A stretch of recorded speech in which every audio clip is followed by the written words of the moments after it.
Good evening, everybody. Welcome to our recorded broadcast. We are together, Sarah and I. Today is October 11th, 2016.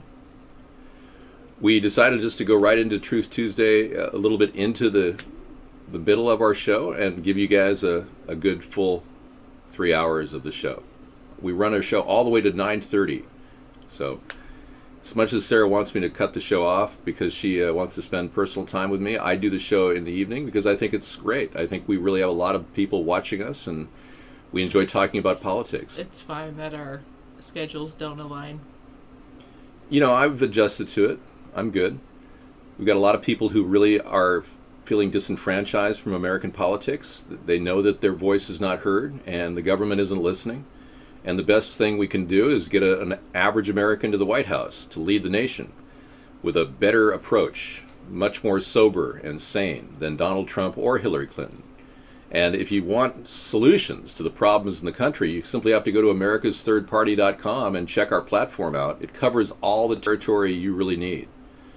And you'll know that we are very cutting edge. In fact, we've come up with ideas that are so great that Donald Trump took 10 of my ideas and claimed they're his own. And we have records of these ideas as far back as 2008.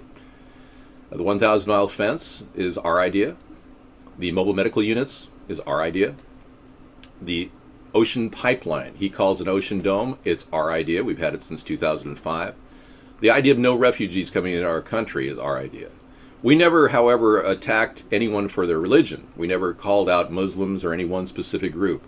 We've never done that because we're aware that the freedom of speech affords the freedom of religion in this country, and we stand by our Constitution. I'm a social liberal, yet a fiscal conservative. And we're coming up with ideas that might appease the socially conservative people. We have a meditation idea, a 2-minute meditation for education for students so that they can do whatever they can, whether they're praying or whatever. 2 minutes would be enough to give the kids a chance to do their prayer if they want to do a prayer that their parents want them to say to themselves. So we can do a lot of things to work around the differences that divide the country, and we can come up with a solid approach toward dealing with countries that doesn't involve war. We can stop the GMOs that are in our diet. That's something nobody in the left or the right is doing. Hillary and Donald both support GMOs, which is a mistake. GMOs have been proven to cause cancer in laboratory animals, and it's something that we shouldn't be just putting in our diet.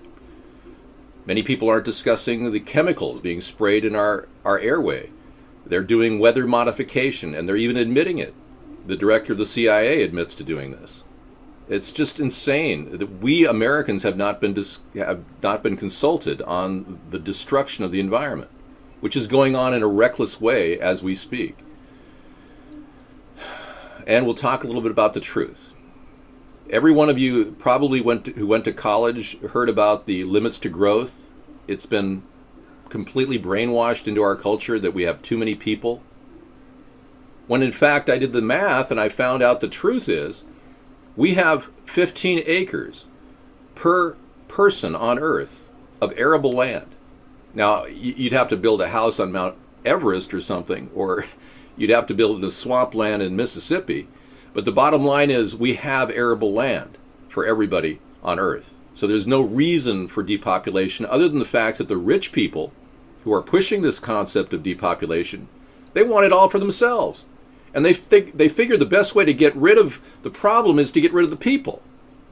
And that's a mistake. We're the only species on Earth that wants to actually get rid of itself. Tell me that's not twisted. Now I leave you, Sarah. She'll be a wonderful person to get to know her. She's my vice presidential choice for the upcoming election. Thank you. I'm just cool, calm, collected. That's what I am. All right. Coming back to watch all the chat. So we cast on like 4 different sites and we watch the chat on a few of those. Abnormal thinks that Democrats use the environment to beat you over the head with it. You have to be an environmentalist kind of thing. Sammy Stout thinks The Fly was the most prepared, the most honest, and the most entertaining. Is that like a superhero, The Fly? Or was that Or are you talking about Yoko's weird movie? Thank you very much, Admiral. I appreciate that. A belief. Now I have on like multiple clothes under this jacket. I'll show you. Do they make money from this trolling? I don't think so. See, I'm on multiple layers. There you go.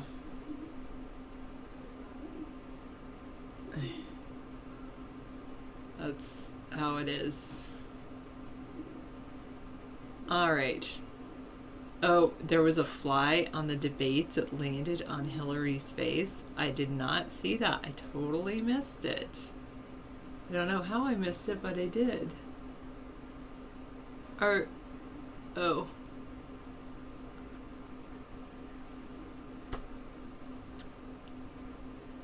The rumor has it Hillary spent $1 to hire social media trolls for her campaign. Like $1 each. Go troll Sponheim's room. Go troll Trump. I'll give you $1. It's kind of funny. He can try, but I probably won't eat it. Funky Hippo. Okay, David looks great. Scrolling down.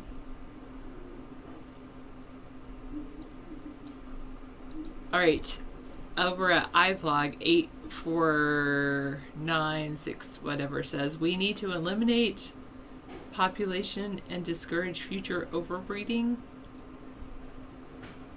You think the population will double in a generation? I think the population doesn't have to double in a generation. I mean, we can encourage people to not have it double. But I think a lot of, like David was saying, some of our population increase is not necessarily due to people having children. It's due to other issues. This is the picture of it. All right, thanks, Scissor Fight.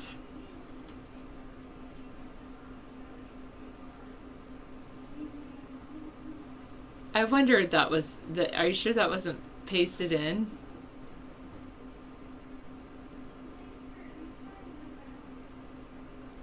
That's kind of interesting. Looks like it could have been pasted in though. All right. Yes, sometimes the people that have a lot of children are the people that can't afford them, but sometimes there are people that can afford children that have children. Giving or receiving?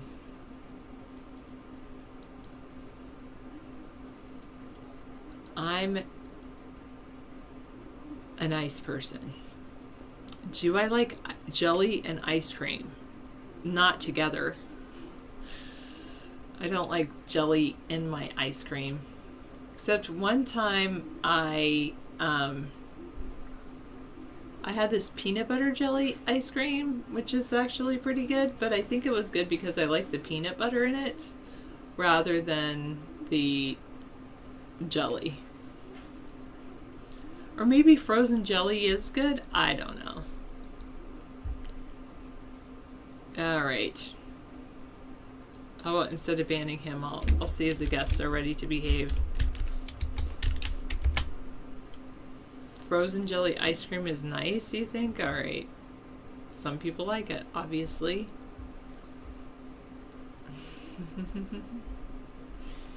Oh, you're so funny. So funny. Just the way it is.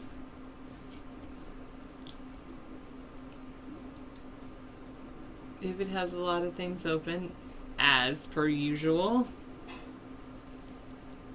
Why do I help Eric troll the room? I don't even know who Eric is, so.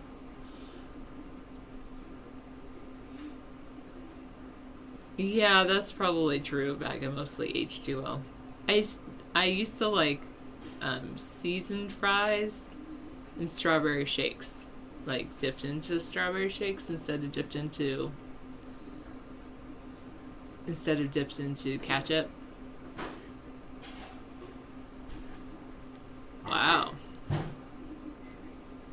Oh, is he 731? That would make sense. David Sponheim is really running for president, 638. You should listen to him and vote for him.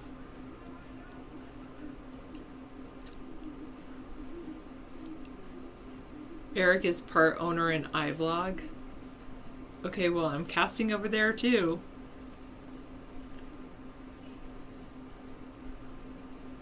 All right. You think the president is so Ice Age? Like, we don't need presidents anymore, or what does that mean?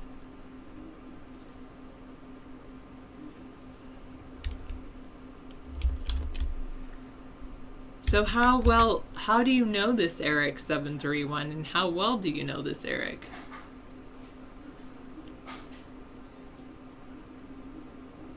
I've never met him either.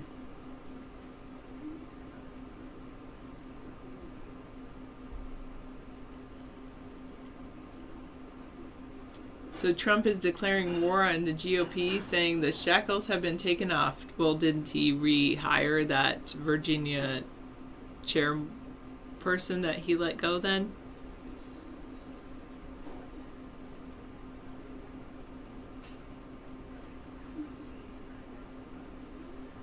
My agenda for the first 90 days in the White House would be get back to the basics. So I would be focusing on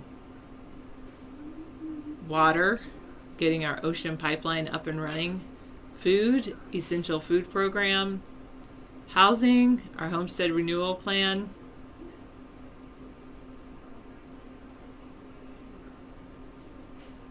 healthcare. Those are the things I would be focusing on. That will keep me plenty busy. And not only the first 90 days, but throughout David's tenure in the White House. I agree we should not be arming countries overseas.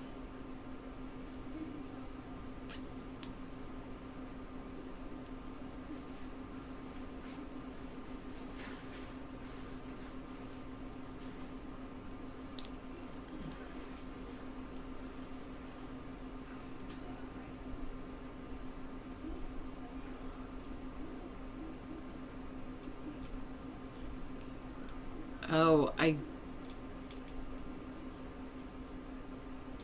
can't remember 731. I'm sure you did. Thank you for doing that. It is pretty scary when people threaten to come to my house. Would we reverse Obamacare? What we would like to see is a public option, in a way, similar to what they have in some other countries, where people could go to a public hospital and not receive a bill later on, but they could then also have private insurance. So if they wanted certain perks that weren't covered, like a private room or a different doctor, that they could pay insurance for that. We would like to see a system similar in healthcare as what we have in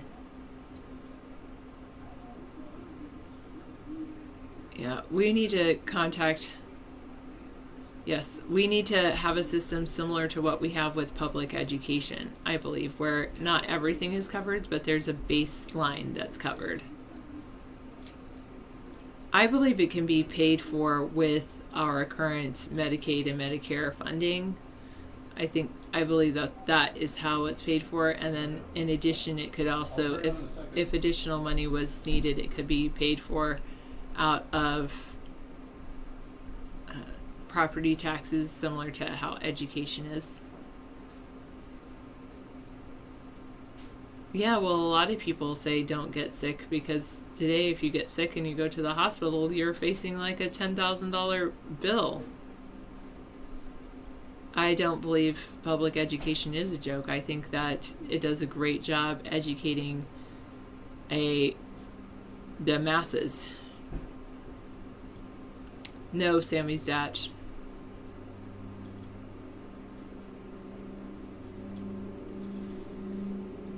yes, certain things are expensive, especially if you have a terminal illness. We would like to see public doctors, and that's so then the public doctors would be, if you go to medical school, instead of taking on this huge massive debt, you could have your debt paid off if you worked as a public doctor.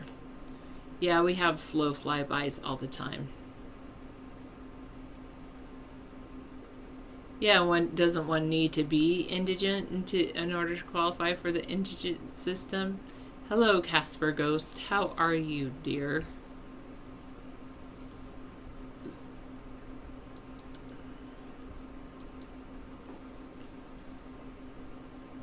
It was $9,000 when you broke your ankle. 4 hours in the ER cost you $9,000. It's you calling. David's going to answer the phone. I'll get it. Notice I don't even get up.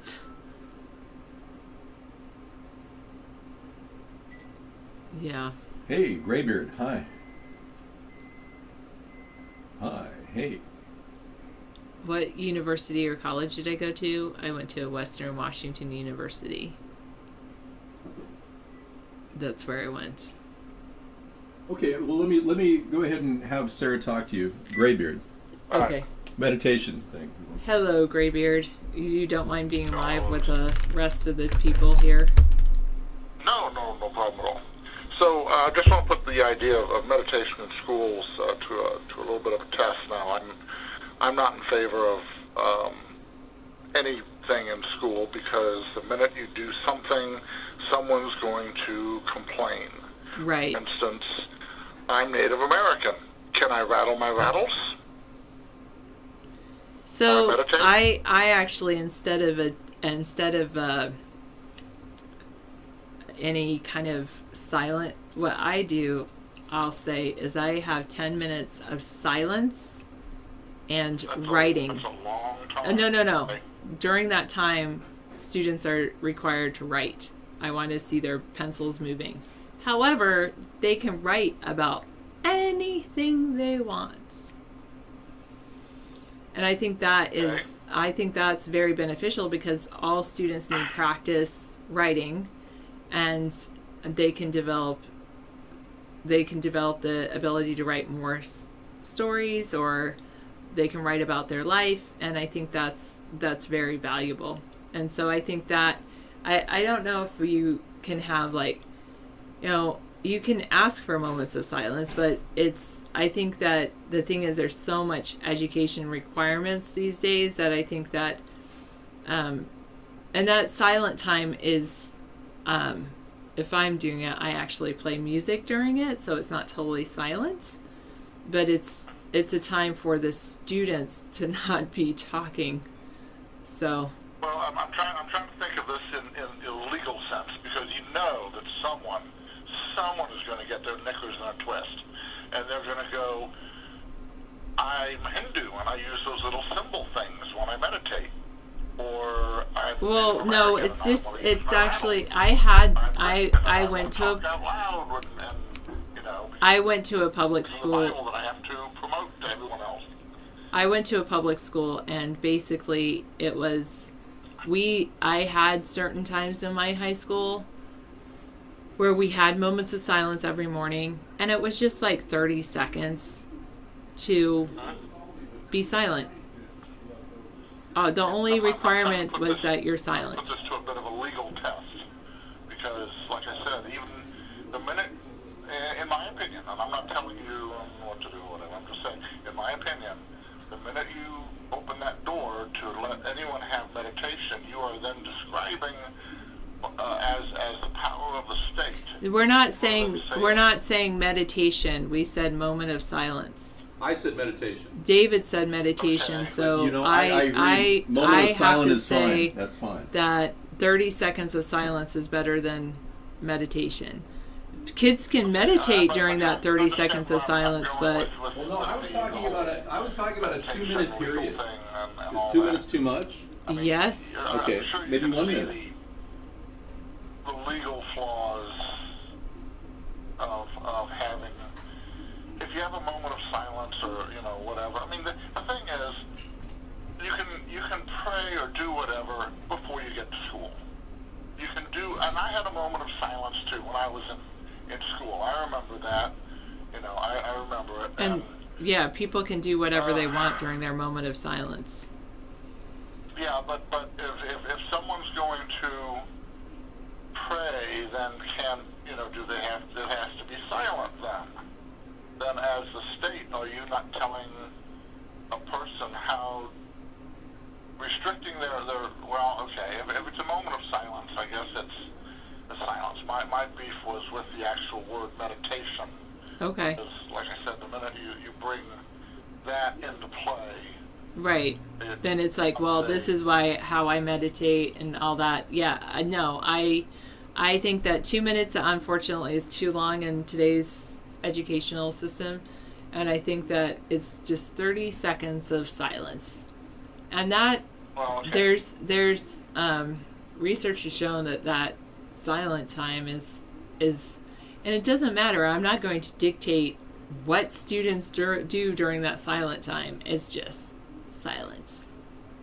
Right. Okay. All right. Well, that was my main point was the use of the word meditation, because as soon as you do that, it just knocks on that door of legal religion in things. schools. I mean, if I was a lawyer, and I should have been a lawyer, if I'd known more when I was younger, I probably would have become a lawyer. But it just sounds like there was too many legal entanglements with the word meditation. But okay, that was my point. I'll let you get back to your show. I must be off. Okay, thank you. Have a good one. Thanks Bye-bye. for correcting us, and hopefully David will stick to moment of silence. All right. Yeah, I could have been a lawyer. I actually looked into it because while I was becoming a teacher, I worked, one of the jobs I had while I was working through school I was a legal secretary, part-time legal secretary, and so I thought, I could actually have become a lawyer, which I could have, but that's okay.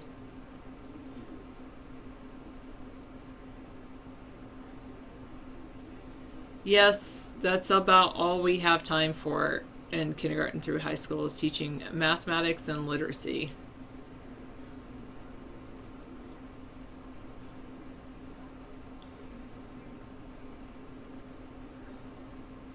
And look how well you spell now, Steve-O. Oh.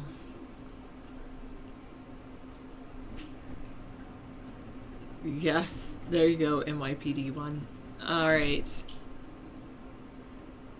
Yeah, you can see it in me, but that's okay.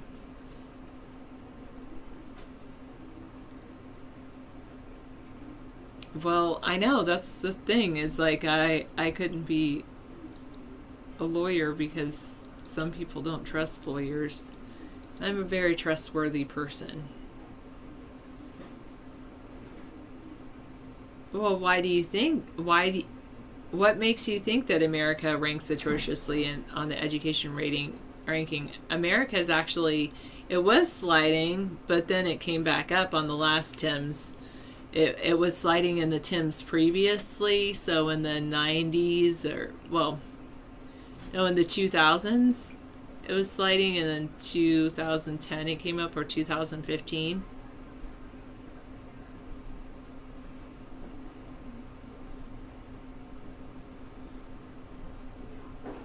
I personally think it's not sliding. I think it's beginning to rise. Graybeard thinks it's sliding for two reasons: education.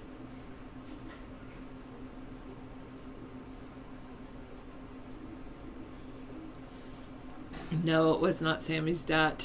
All right.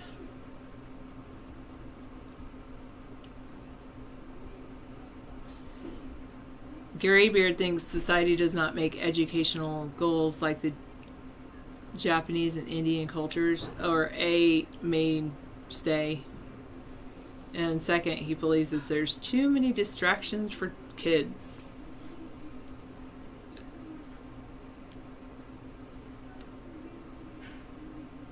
right.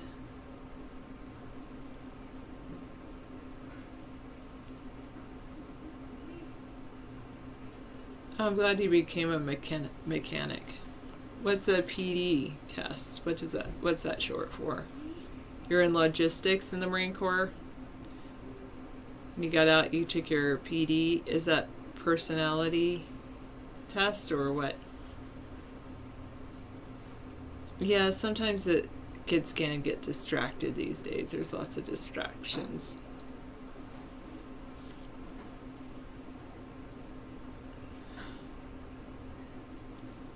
Literacy rate among high school graduates in the United States.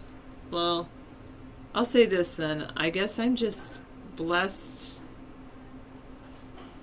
that this local area, I haven't come across an illiterate child yet.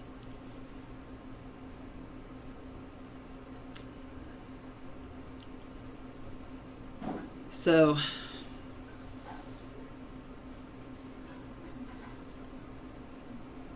yeah, you do like to explain things. Yeah, I could see you as a teacher, Casper Ghost. Suppose you could, if you have your master's, you could go be a professor.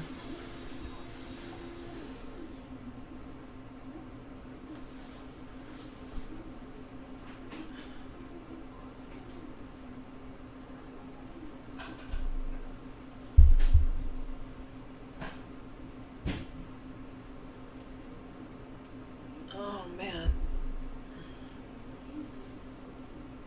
Yes, wanting to make kids think rather than telling them what to think is good.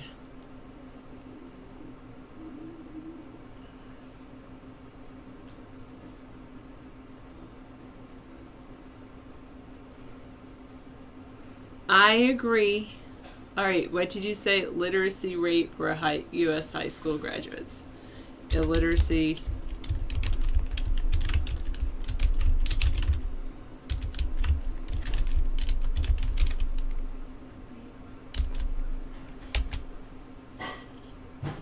Oh. And I look like I'm illiterate the way I spelled illiteracy. Oh.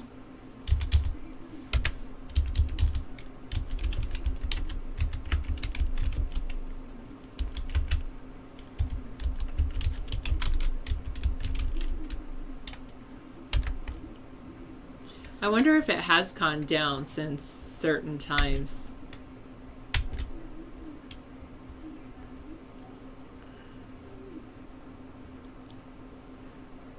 Well, I think you're doing a pretty good job, Hand Fusion. The global search for education. Okay, so this is... Oh, that's in another book. A New House of Books for Kabul. The U.S. has a worse gender pay gap. The Literacy Lab.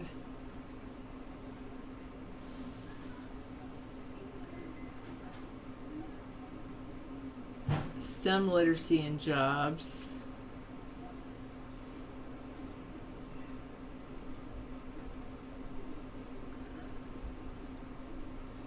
Okay. All right. It doesn't. Thank you for giving me the assistance. I wonder if there's a. Cool. Well, I will tell you, when you compare the United States to countries like Finland, I believe that you're not comparing apples and apples. You're comparing what I believe that when Finland has a stronger education system because they have a heterogeneous or homogeneous population. Whereas in the United States, we accept everyone in our country. We have a lot more obstacles for teachers to cross than the Finnish education system has. Yeah, and it's really Wow, Sarah's an expert on this this. is pretty shocking, though. I did not realize that the U.S. illiteracy rate hasn't changed in 10 years. Yeah. According to, when was this written? In 2014? Yeah, but I mean, we're talking about areas of their kids are not being tested, like how well they're playing Xbox 360. There's no metrics for that. Xbox One, PlayStation, how well they're playing these games. I mean, nobody's testing their abilities. So I think kids learn in their own way. And I'm not really here to pressure anybody. I really want people to find their own inner self. They call it intrinsic motivation, and kids need it. Wow. Yeah, we just need to nourish their intrinsic motivation. So we want to have kits to teach solar and wind power to all of the schools offered for free from the government. Actually, pardon me. That is pretty scary. Oh, it is. Yeah. I think Yeah. some schools are suffering. We can pull fluoride out of the water system, which will really help. Automatically, we're going to see an increase in probably 10 points on these scales just by pulling fluoride. Fluoride is very debilitating. It's considered a neurotoxin, and it is in our water system. So there's got to be reasons why they're fluoridating the population. So face it, that talking point we had about Hillary and Podesta claiming that we're all sheep and basically oblivious to what's going on, and that we're starting to wake up. They're very keenly aware of it at the top of the Democratic and Republican Party. They've been actually limiting access to knowledge. These people are not opening the door to democracy. They're simply making sure that they get reelected. That's not the kind of thing we want. We don't want people to just get reelected. That's just not right. I'm fluoride free, yeah. Our whole community doesn't put fluoride in their water system, and we also reverse osmosis, which takes out fluoride. Thank you, Sarah, so much. Great support. Enjoy. Take your break. Okay. Your break is a nice long period of time. I want you to just kind of kick back. Sarah works during the day, so she really is very kind to give us this short period of time, but good enough. 30 minutes is a great backup for our show. I brush my teeth with non-fluoridated stuff, John. I get it at Trader Joe's. Has a really good brand for $2.29. Propolis and myrrh, non-fluoridated. You can check it out. Tom's of Maine has one. It's about $3.59 here.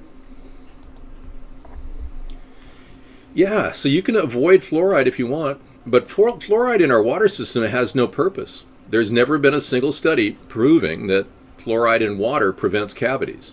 Not a single study in the world says that. Yeah, I'm growing some cherry tomatoes this year in my biodome.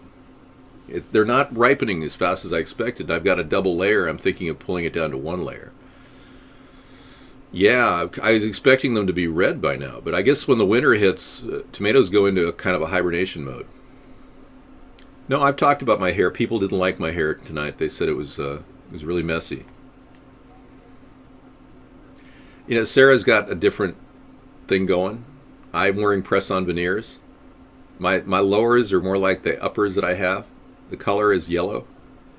I really am amazed what press-on veneers does in terms of giving me the ability to smile. You know, because I really didn't feel like smiling for a long time. All right, so a lot of people don't understand that I'm not a clown. I actually go out of my way to bring a sensible show together. And this is about creative politics, getting people interested in talking politics. It's not about clowning. I thank you. I have a very humorous personality, which makes it a lot easier to talk about some of the debilitating issues facing our country, like what happens when you can't reach the Twinkies on the top shelf of your local Walmart, and how devastating injuries can occur, hip displacements, when you're just at the worst time in your life, when you've had your 6,000th calorie that day. And that's when tragedy strikes at Walmart. So this is the truth. America is getting fatter, and we've got to deal with this problem. We've got a plan, extra cycles that actually create electricity, so you can actually monetize the amount of time you've spent on there. Everybody seems to like money. I'm not big on money because I'm a non-materialistic person, but that's one of the reasons why I'm running for president, because I see the need for that.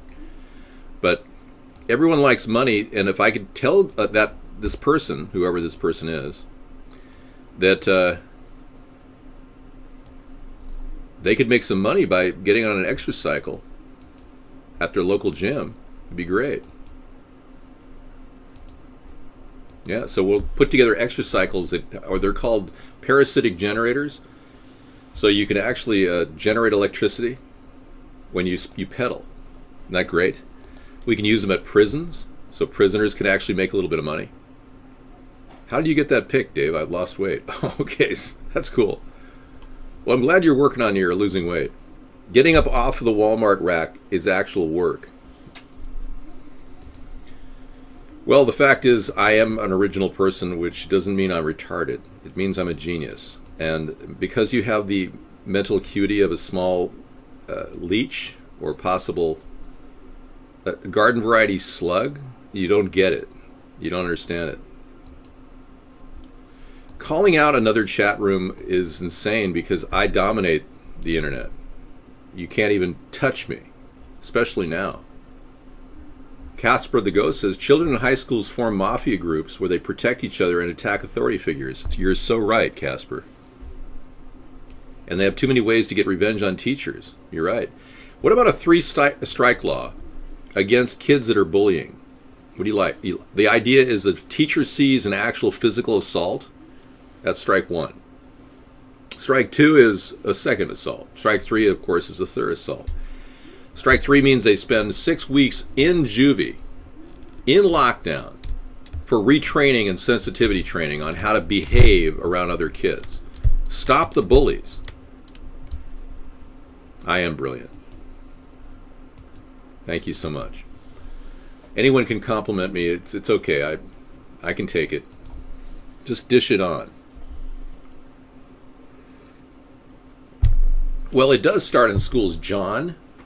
I was bullied as a kid. When I made a dedication in my life to nonviolence, I realized that violence was a bad pathway. What happened was, long story short, I hit my cousin. I slugged him. I didn't even know I even had it in me. But he was bad-mouthing his sister, and I just hit him in the face. And my dad pulled me aside. It was a big, huge family scene. He says, David, I want you to know it takes a bigger man not to fight back.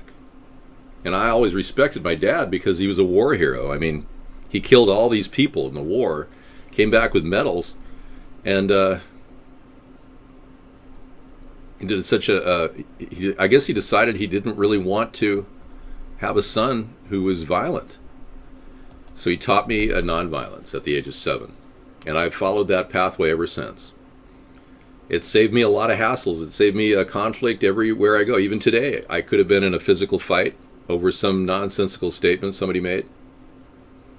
But I didn't, I wasn't beaten up or anything, but I dealt with it in a sober, intelligent way. No, I'm not gay. No, in fact, within me, there's this inner core of extreme capability. I studied martial arts. I could disassemble somebody in a few seconds with my hands. I'm incredibly fast. I'm built like a bull. I could really do some serious damage to somebody if they were to assault me. And in defense of myself or Sarah, I'll use deadly force to blow their head clean off. But the bottom line is, I'd have to be trapped in my house, invoking the castle law to do that legally. Otherwise, it would be a murder rap or a self-defense murder 1 or murder 3. And I don't want to go down that road. So I've learned to control the genetic structure in me, which is extremely capable of serious harm to others. My father was extremely well capable. He was in a lot of fights, and he taught me how to fight. But he also taught me how not to fight and not to get into situations. So if you don't follow this pathway, you will be doing double nickels at Chino. Alright? Just so you know, man. So seriously, avoid fights. Don't flip people off on the freeway. It's not going to help you out. I can't tell you how many times I've been in situations where I didn't get into a conflict because I was very careful not to flip somebody off. And I've seen people flip people off in public. And I've seen it go bad. I saw a situation in Santa Monica, California, where a guy was vying for a parking spot with his big truck.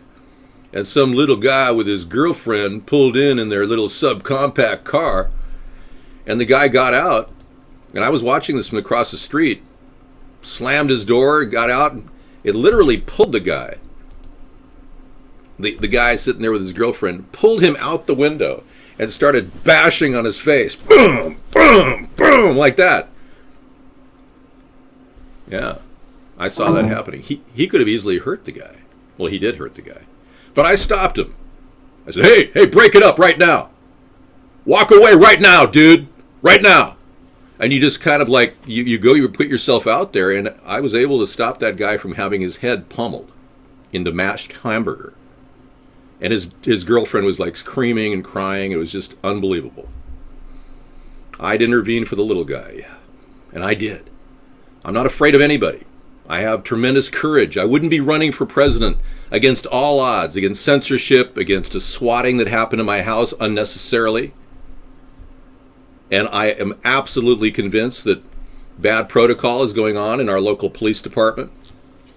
The truth is, these people don't have any sensitivity training. They're going to knock on your door and they're going to swat you eventually. Yeah, the chances of getting swatted is really high in America right now. We are all getting screwed by our government. The reason why we have the plan for $400 per U.S. citizen, thank you, per month, well, you got to make yourself look big. You got to look imposing. And I'm an imposing person. I'm absolutely imposing. This is the plan for our great nation to revive itself. So join the voter revolt, everybody. Writing my name in, David Sponheim, you don't have to write John in, is a pathway to getting our country back on track right now. Yes. Don't be a sheeple. Vote for liberty, equality, and sustainability.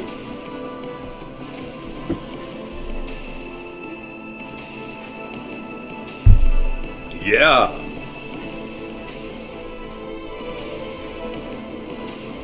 This is the kind of government we've had.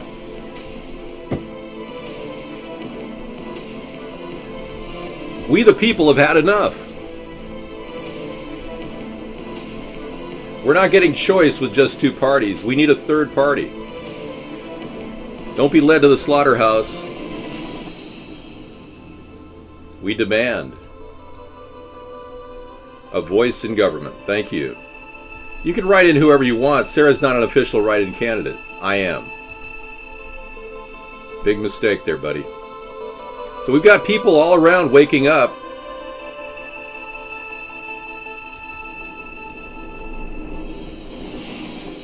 Here's an officer of the U.S.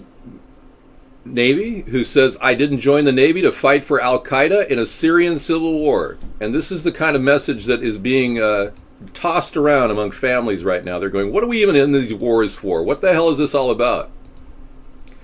So I have a pathway to get us out of any conflict overseas. Unlike Trump, who has this disturbing background with a real dirty mouth, I'm not that way. I'm actually a pretty decent guy who would never ever say bad things about a woman. I grew up respecting women. I was taught that by my father, and he fought that tendency too, because sometimes you get into an argument with a woman and you get angry. And, you know, I just do not in any way support the idea of hitting a woman. I would never do that. Now, I'm not saying Donald does, because I don't think he's ever hit a woman. But this potty mouth thing, talking locker talk thing, is just degrading to women. I look like a used car salesman. You'd be lucky if you'd found a used car salesman who looked as good as I do. I'd be selling Teslas if I were selling cars. And then I'd have to say, hey, you don't have in any way have a Samsung 7 on. In no way do you have a Samsung 7, do you? I can't allow you to drive in the car because it'll start a fire. You heard that Samsung is getting rid of the Samsung 7, the i7?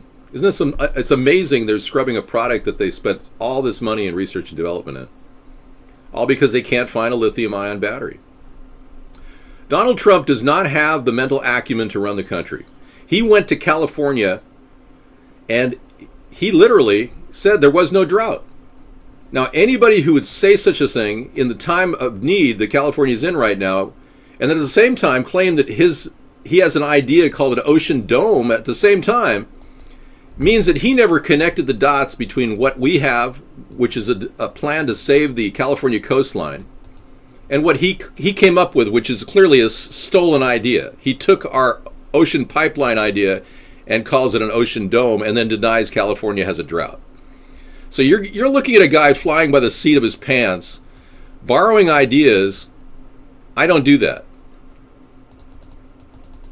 He's the guy behind the scrim, acting like he owns the idea. I'm the person who crafted the idea with Sarah. So we've got a lot of problems with Donald Trump. The Note 7, yes, thank you. You wanted to buy a Note 7? Sam, his dad, come on. Really? You know you can't promote somebody like Trump here. I've been censored on the mainstream media every day for the past 8 years. And you're in here talking about Trump being... And why are you even in the room, man? You don't even get the whole idea of a third party. You don't even understand it. Anyway, this kind of an idea, it involves passive desalination of water.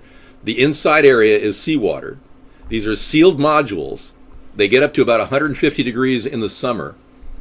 And all the dewdrops that evaporate land on the inside of the dome and land in the freshwater troughs.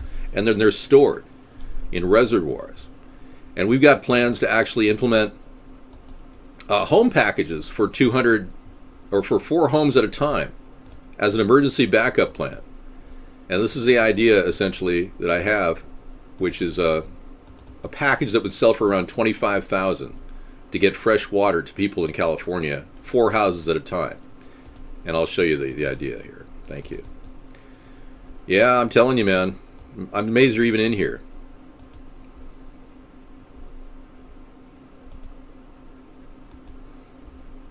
Yeah, you got a real problem, you Trump supporters. It's like you're in favor of being a bad-mouthed, womanizing person who runs around. Yeah, just everything about that whole thing that he does embodies a racist, misogynist.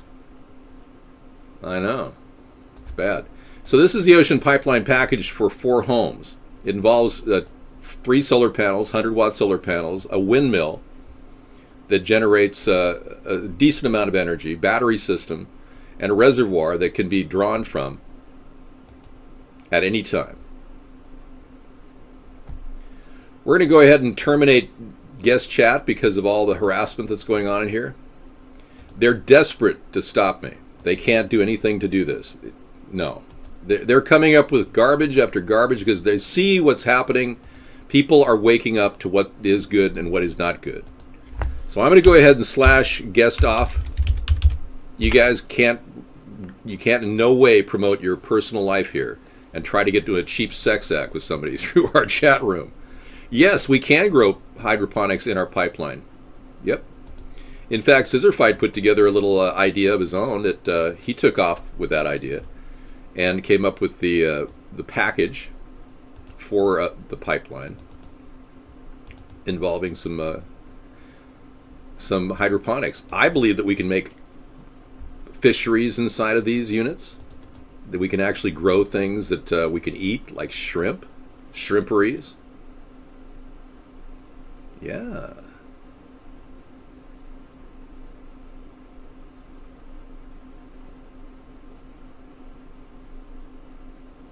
For some reason, I don't have that image. That must have been put somewhere else on another drive. Interesting. I want to remind everybody that I do support legalization of marijuana. Yeah. The truth is, marijuana is medicinal. Look what it did to a cancer cell. Isn't it amazing? It surrounds the cancer cell with cannabinoids, and it slowly kills it. Fascinating, huh?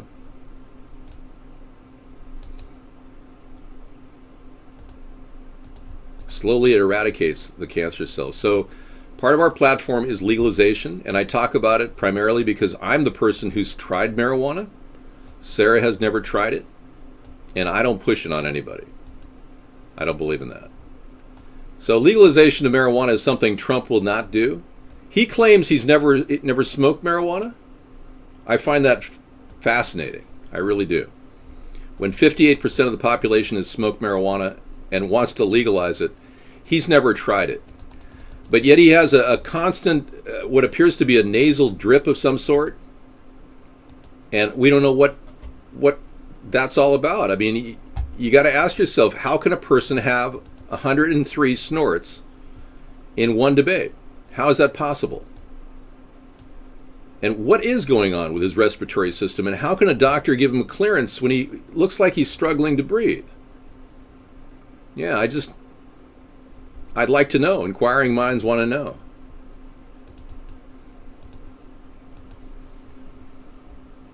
No, don't do that. Don't inject anything.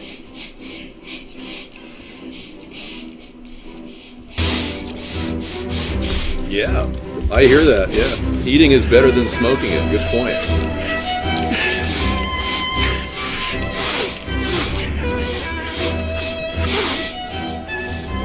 We don't know where the snorting is all about. Wait.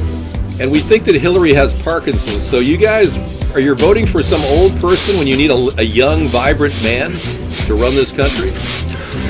I feel bad for a lot of people that just don't understand how important youth and vitality is. Yeah. It does, yeah. It does. And I'm sorry to say, but this could be indicative of COPD or any number of physical ailments. I'm not a doctor. All right. We don't know. The question mark that Howard Dean came up with was, and by the way, Scissor Fight lost his account because of this. They pulled him off YouTube. And there it is. Thank you. I'll put it back in my library. Thank you. So Scissor Fight has this picture he developed of hydroponics inside of the ocean pipeline. Thank you very much. Excellent. Yeah, sometimes I put it in just technology, and that's probably where I put it. So I'm going to put it in my ideas section. Right on. You're going behind your big mistake, voting for Bob Dole. Yep. I don't even think he's running.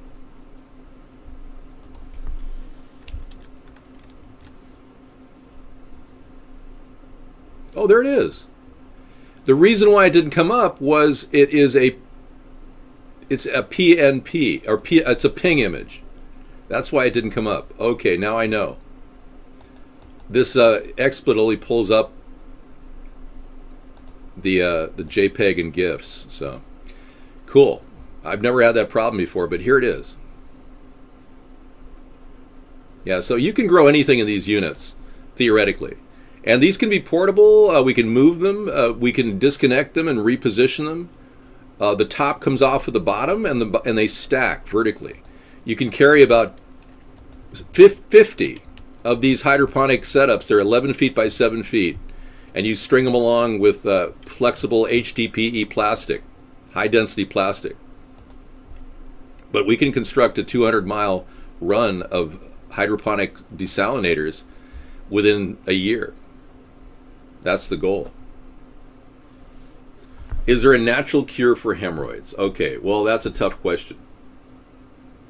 It's a painful question, too, I'm sure. I would recommend, at the very least, getting some of those pads that they sell. I hear that those are helpful for immediate relief. But your best thing is roughage in your diet. And maintaining a good solid, or rather a good regular diet. So you have, there's a product called psyllium, I believe it is. It's a fiber that you eat. Laxative fiber. Yeah, that might help. So Dole was at the RNC and he didn't look a day older than 104. Excellent. Why is ATV the only chat on Vaughn with 0 non-streamer mods? Because we don't believe in mods. We had 4 years of previous experience on Blog TV, and we found that mods actually prevent a good, even, fair feeling for everybody. Well, yeah, I might have to, Blue Medic. I'm keeping that as a counter-sue measure if he were to sue me for anything. Trump snort? You got one? Yeah, I'm going to remove it because it embodies everything I dislike. You see, I'm not going to even play that on there because implies that the guy's on cocaine. I've never said he's on cocaine, but that's a pretty good artwork you did. It is obscene, yeah. It looks like a small gerbil, reverse side of a gerbil. But I just want to remind you that Trump will not in any way legalize marijuana. He doesn't even admit to have smoked it. So, I mean, you got a real problem. You got a guy with snorting issues who says he's never smoked marijuana. Not good. All right, so I am offering the $400 per month per U.S. adult citizen. We offer a wonderful attitude to make America great or keep America great. We're going to actually speak to both sides of the political spectrum every single night, and we'll have a daily chat show. This is my idea. It's not... Thank you. Well, JFK, I think, is perhaps the best-looking president we've ever had. I agree. But let me show you what JFK looked like at a time of great stress. Yeah. It wears you down, the whole presidency thing.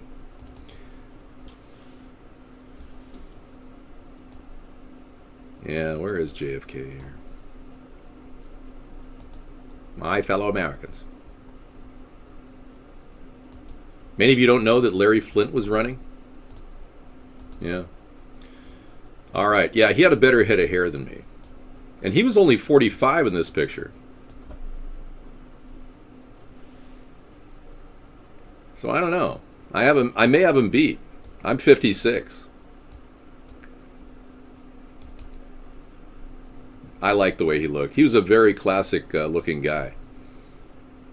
You know, he's one of my personal idols. I think he handled a tremendous amount of stress considering where he was at.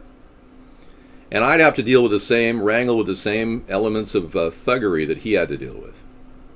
If you got $400 a month, you get 3 people living in the household, you'll have $1,200 a month.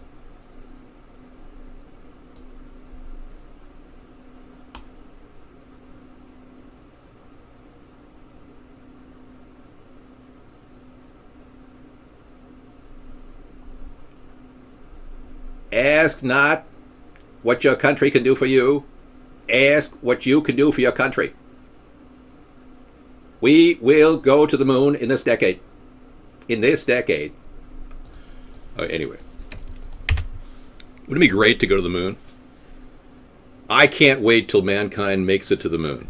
I really can't wait. It's fantastic. When we finally land on the moon, it's going to be amazing. It's too bad we haven't landed on the moon. I know, unless you believe the story. The moon story, it's preposterous, really. I mean, to think that we went 238,000 miles to the moon and back with little jetpacks. Well, I mean, I believed it for years. It wasn't until recently that I started to question whether we went to the moon. Well, let's be clear. I don't know. There's a lot of things that we have to question about the moon. The truth. I mean, even this. Look at how. You got to ask yourself, how did they get this picture? 99, proceeded, 3, 2, 1, ignition. Right away, Houston. Vector good. Ag start.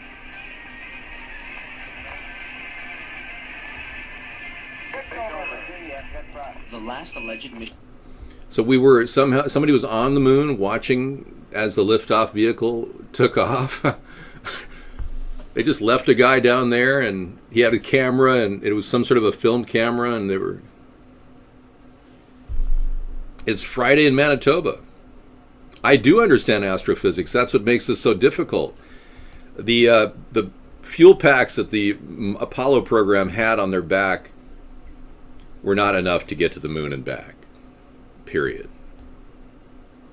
Any chemical engineer could tell you that wouldn't have possibly jettisoned the moon. And then you're saying, well, they use gravity to do it and whatever.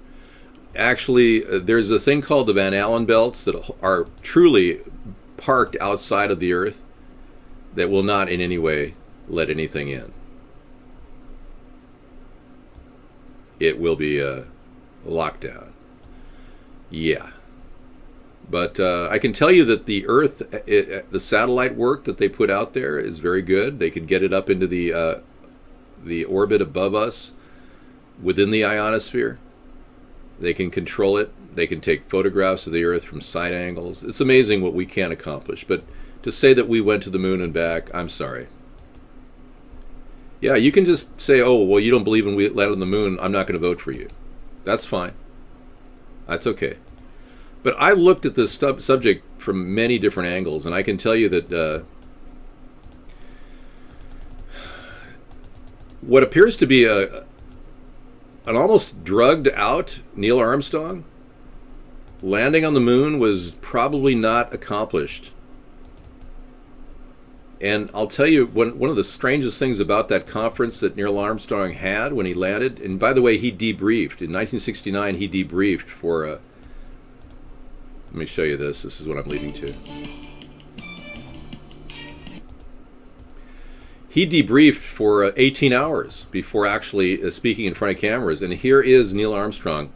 And this is one of the only appearances he made in front of any cameras.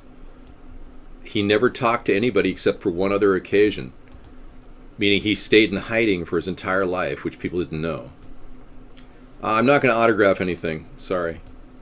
Followed by question and answer. At this time, I'd like to introduce the Apollo 11 crew, astronauts Neil Armstrong, Michael Collins, Edwin Aldrin. Neil? Yeah, debrief is a good word that sets off alarms. Good point. It was our pleasure to have participated in one great adventure. It's an adventure that took place not just in the month of July, but rather one that took place in the last decade. We all here and the people listening in today had the opportunity to share that adventure over its developing and unfolding in the past months and years. All right. Now, he seems like he's on Valium or something here. It's our privilege today to share with you some of the details of that final month of July that was certainly the highlight for the three of us of that decade. We're going to divert a little bit from the format of past press conferences and talk about the things that interested us most, in particular the things that occurred on and about the moon. Wow. He sure seems exciting. And he's at it's a life-changing event. It just happened to him. He's so excited. It's like, I've seen people on Quaaludes that look more interesting, or Xanaxes that look more interesting than this guy. We will use a number of films and slides which most of you have already seen, and with the intent of pointing out some of the things that we observed on the spot, which may not be obvious to those of you who are looking at them here from the surface of Earth.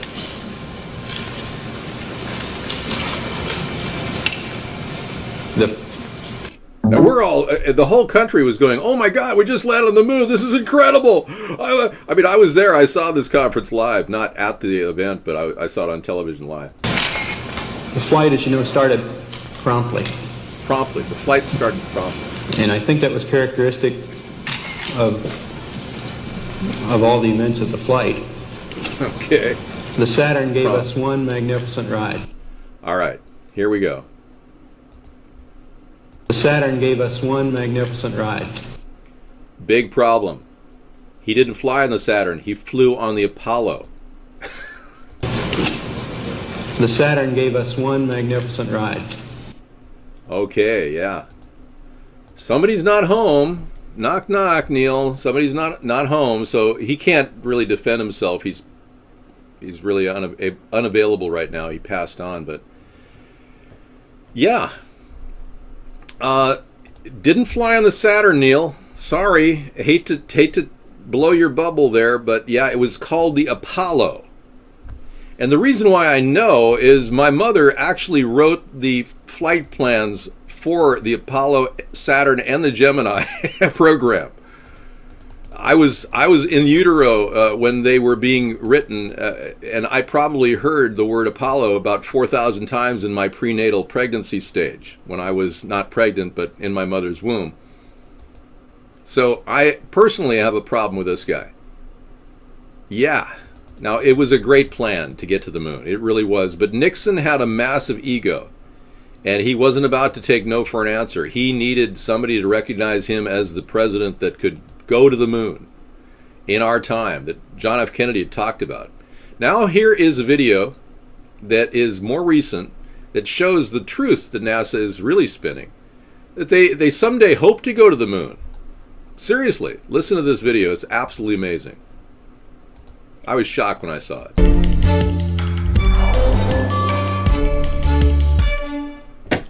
The future of space exploration, the emerge of private space sector and daily life in space.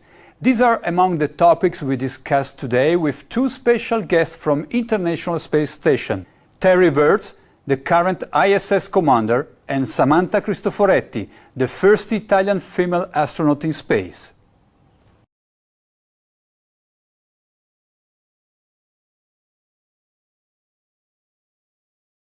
Hi Terry, buongiorno Samantha. Thank you very much for joining us on Euronews. I would like to start by asking how you feel about the other 3 crew members returning to Earth. As the next crew will arrive at the end of March, do you feel a bit lonely up there in space? You know, it was sad seeing.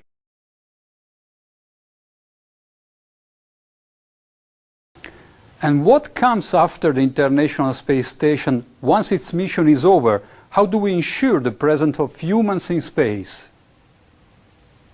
Well, that's a great question. The plan that NASA has is to build a rocket called SLS, which is a heavy lift rocket. It's something that is much bigger than what we have today, and it will be able to launch the Orion capsule with humans on board, as well as landers or other components to destinations beyond Earth orbit. Right now, we only can fly in Earth orbit. That's the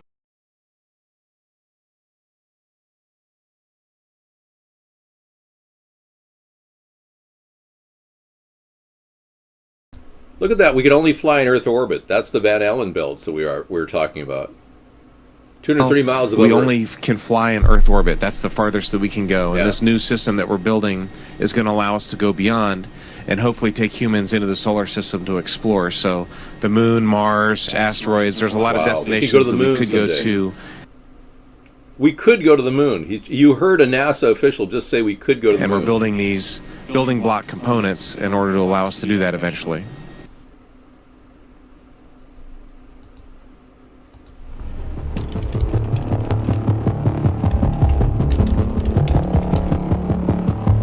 Orion is getting ready to launch.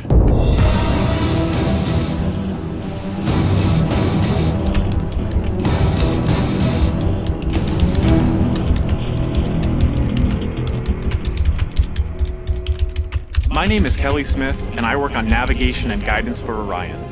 Orion is NASA's next-generation spacecraft. Built with versatility in mind, it can take astronauts deeper into space than we've ever gone before, to an asteroid, or even onto Mars. For these missions, Orion has to be one tough spacecraft, withstanding high speeds, searing temperatures, and extreme radiation. Before we can send astronauts into space on Orion, we have to test all of its systems. And there's only one way to know if we got it right. No astronauts will be aboard. The spacecraft is loaded with sensors to record and measure all aspects of the flight in every detail. It all begins with launch, aboard a Delta IV, as the spacecraft and the upper stage begin their first lap around Earth. Mission Control in Houston is monitoring the progress of the flight. Orion Orion's over 100 miles up and going about 17,000 miles per hour. Just as it passes over the Indian Ocean, we lose communication. As we get further away from Earth, we'll pass through the Van Allen belts, an area of dangerous radiation.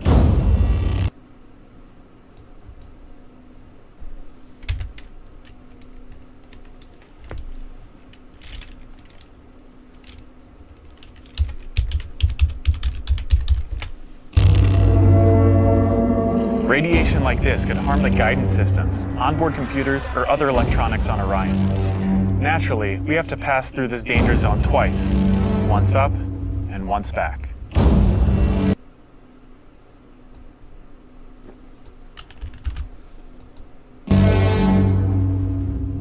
But Orion has protection. Shielding will be put to the test as the vehicle cuts through the waves of radiation. Sensors aboard will record radiation levels for scientists to study. We must solve these challenges before we send people through this region of space.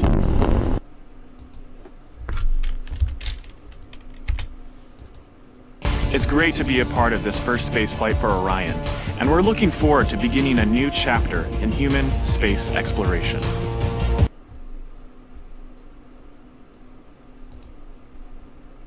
Yeah, really. All right, there we go. Thank you. So someday we'll be able to go to the moon, folks. NASA.gov. Thank you very much. Yeah, so yeah, you are correct about the Saturn first stage and second stage, but the Apollo program still... The Apollo was one great spacecraft. Should have been his statement. Yes. But either way, we can both be wrong. All right. We're going to pull you out of the show and send you packing, buddy. No, you're not. You're done. And we're going to ban your IP. Later. It is boring to talk about space. I agree. Yep. Yeah, so let's look at why this isn't headlines. Meet Annie Ducombe.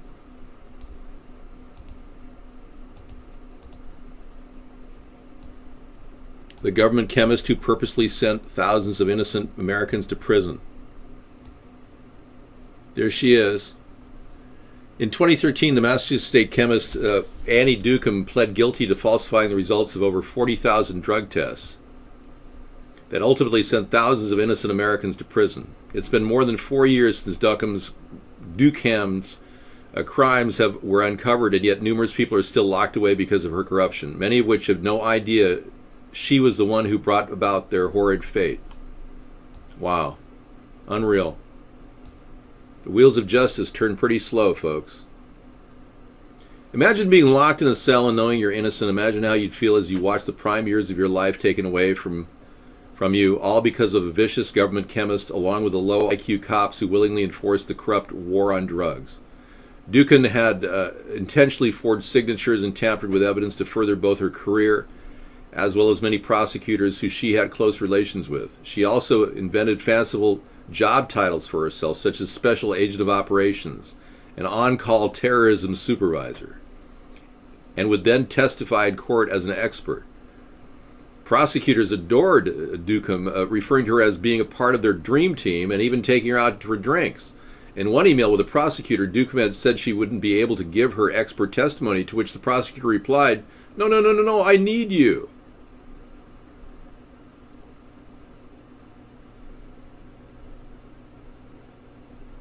Oh, God. Oh, God. What a story. Unbelievable. Free pants? Okay. All right. You're back? All right. Well, you lost that name because you're an asshole. But that's okay. At least you know what you are. Moon will be his base. I think a place for the ultra-rich to go. No, we're never going to make it to the moon. I'm trying to tell you. The Van Allen belts won't allow us to get to the moon. Okay, I have to ask the big question. If we went to the moon, as you people say, which I seriously doubt at this time, Why haven't we been back in 47 years? Thoughts? I'll take questions. Go ahead. I don't want to talk about the moon either. No answers. Nobody has any clue. Rectal's working for the NSA. I pretty much figured that. Thanks. Well, the moon isn't fake. I mean, it's up there. You think it's a mirage? Are you one of those flat earthers? I think the flat earth thing is a complete psyops to twist our mind. Just like I think the insane clown thing that's been going on all around the country, that's a psyops the government's put together. I think they've got all kinds of psyopses that they spin out. The alien agenda is a psyops.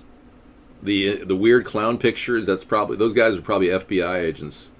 Otherwise, we would have tracked them down by satellite and prosecuted every one of them, because we can track a person's whereabouts before they landed at the place they were apprehended as a clown.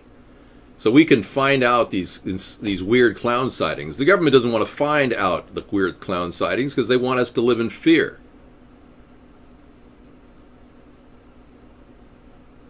Will Obama send humans to Mars? No. Can you sing Man on the Moon by REM? No. REM? I can't. No. I'm not allowed. They monetize those songs. Normally I would sing that song for you right now in perfect harmony, but they monetize those songs. Thanks, Casper, for coming in the iVlog show. Are we down to nobody over there now? Let's see. Oh, we got one or two people. Okay. God, that network is such a disappointment. We had such great hope for it. I want to announce that tonight nobody has made fun of my extremely large shirt. Not one single person has come into the show. Yeah. And see how the guests aren't even talking now? I said guest on, but nobody seems to care. They all left. The creepy clowns, thank you, yeah. Yeah, they're trying to keep us kind of frightened. The $400 a month per U.S. adult citizen is to keep illegal aliens from getting any money, and Donald Trump doesn't have this plan. I don't have a hunchback. Oh, sorry.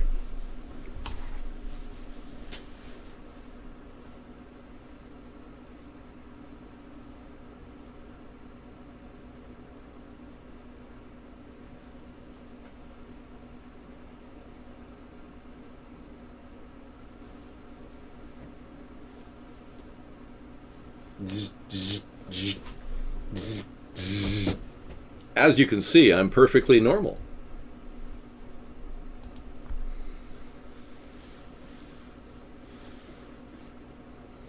Okay, next question. Guess you can come on in here, man. It's cool. Just because you're not going to hook up with your gay lover doesn't mean you can't chat. Well, I think it's a psyops. I think there are a lot of psyops going on, and it's just a simple truth that the government is lying to the American people. We can establish that. We saw the telltale signs of these lies when we noticed earlier that a Hillary campaign had an agenda of claiming that people are basically clueless and keeping us that way.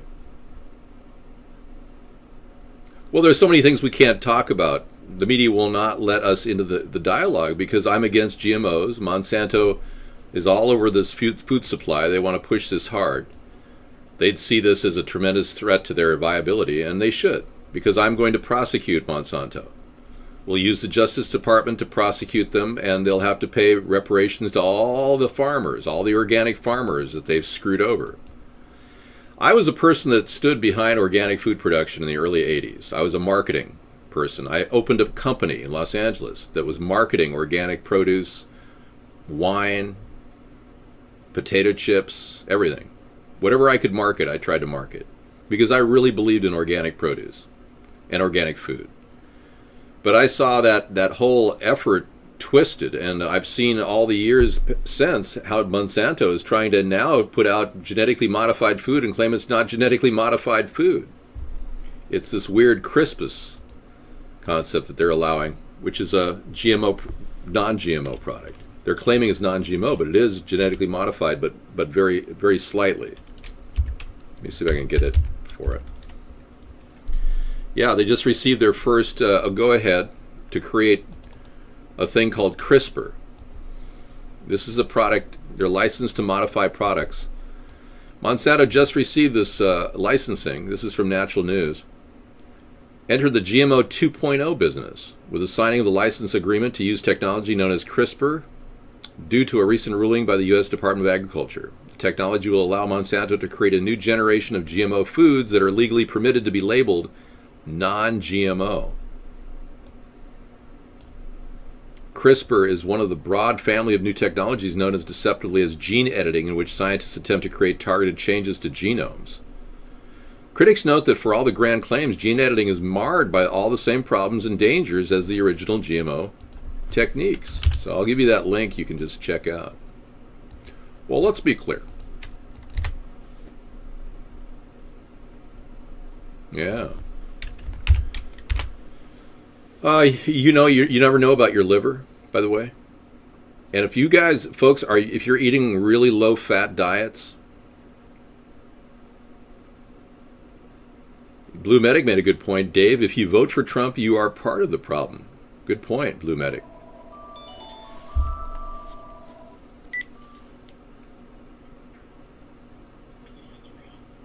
Okay, Rod is on the phone here. Hey, Rod.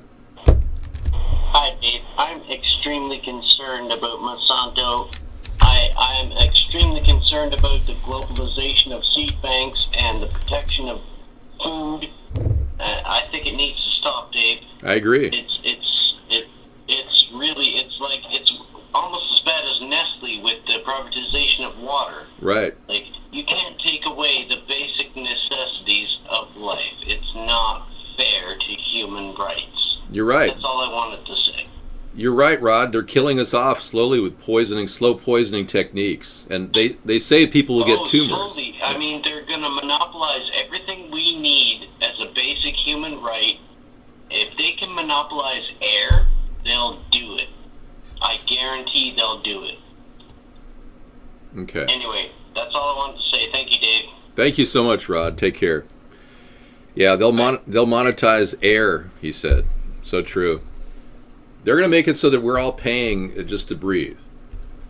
So we've got to stop these people in their tracks. They're globalists, they're corporatists, and they control the two-party system. So your vote for either Hillary or Donald is an approbation of the corruption that's going on, that's leading to death to our planet, death to the agriculture, death to the skies above us.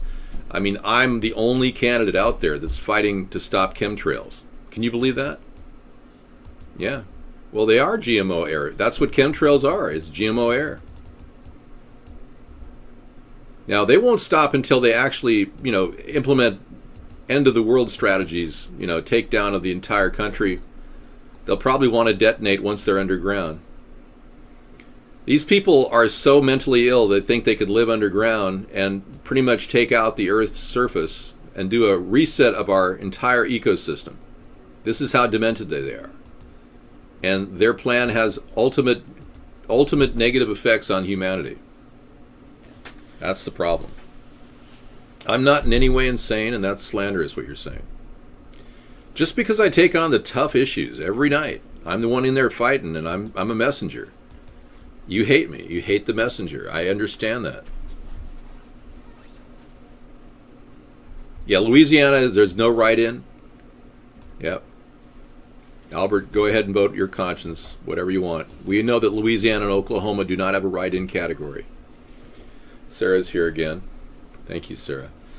Yeah, we got a call from Rod, who was upset about the seed manipulation, the GMOs in our food, and I've convinced you to eat non-GMO for the most part. I mean, whenever we buy pizza, we kind of say, well, it's GMO wheat. We don't really care because pizza's so good. But you could really clean up in San Francisco or maybe New York City if you had a pizza shop that featured non-GMO pizza.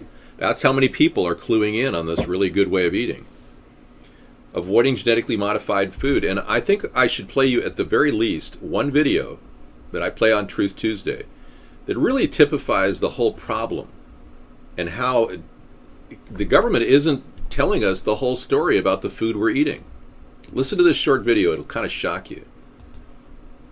For one example of many, in 2001, a small California biotech company called Epicite patented a product, patented a gene, which causes both men and women who eat it, in the form of any product, to produce antibodies to sperm. If the men eat the Epicite gene, they produce antibodies to their own sperm, rendering them irreversibly sterile.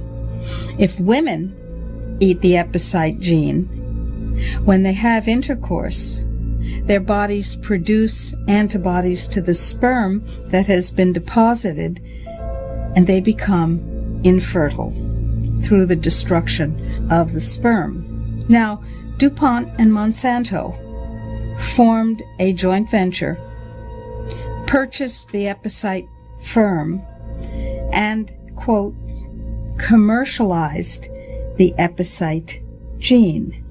Do you want to know if the food that you're eating contains the Epicite gene? Sure you do. How about the food that your children are eating, or your grandchildren? Sure you do. But the FDA, the Fraud and Death Administration, has made sure that under current laws, it is illegal for you to have that information.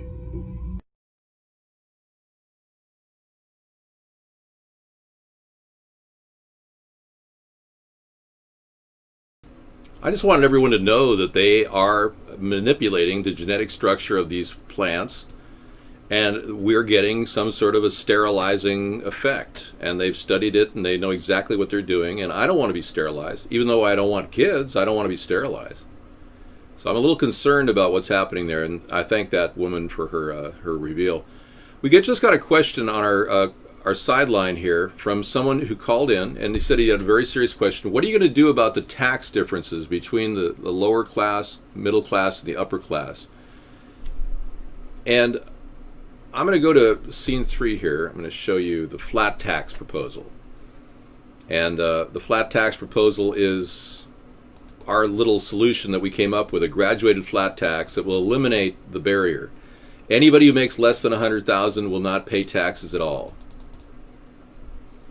So this is a concept that is full of great potential, because it brings people from other countries into our country to invest.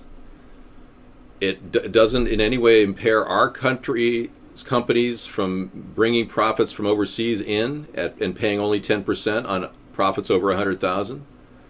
It gives startup companies no barriers to growing a small business, which will lead to the job growth factor, which is huge. Small business will be the source of 65% of job growth in America. So we want to really make this threshold. I'm not going to raise the rate of, no. 100,000 is a good mark, because even people making $100,000 right now say, well, you're not going to tax me on that 100,000, right? Exactly. We're not. It's a tremendous boost to the economy. And it's going to make sure that people in the low income category don't pay any taxes. Donald wants to charge everybody a minimum of 1%. He has a 1, 5, 10, 15 plan. And I believe if we just flat tax across the board 10% on income over 100,000, we could augment it with a fair tax of, say, 10%. That's the way out of this incredible inequity issue. Inequality has been so persistent in our country that the taxation system is really illegal. We've got to address it. The 16th Amendment is something that many people have stated does not tax wages and compensation. Why are they taxing wages and compensation? They're getting away with it. And the 16th Amendment can be looked at when we discuss the flat tax, but this will require Congress. I can't do it as just president. We need Congress to get behind a flat tax. We need to hash it out. And it has to be so simple it'll eliminate all the paperwork that people go through. No tax deductions other than that 100,000.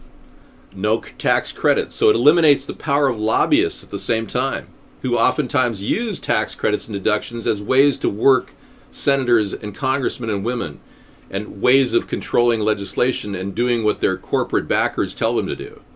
The whole tier of lobbyists have really infected the ability of our government to function. So this takes away their power. They'll still be out there schmoozing, whining, and dining, but this takes away their power to get all kinds of sneaky ways of people like Donald Trump can avoid paying taxes for all these years. So much so he won't even publish his taxes like he said he was going to do.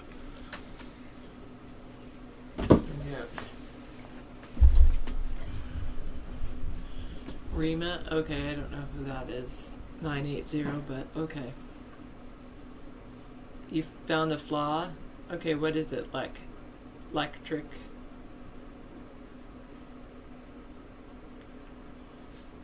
And years and years.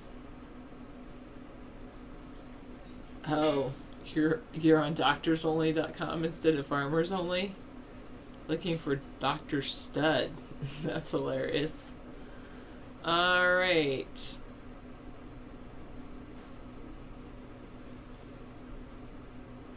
Oh, there's not enough money to pay for golden parachutes. Yeah, that's true. So Hillary says she knows Saudi is funding ISIS and she takes Saudi money also. I believe that, Willie Pickles. I've got one hand in my pocket. No, I did not dye my hair. I did wash it, but I did not dye it. I have on a little makeup, see? Just a little bit. Yeah, Albert would like to have just a sales tax, a few more cents per purchases. So you want it to be like up to 10%. That was one of the other thoughts, is 10% on sales, which would be good. Thanks. 898.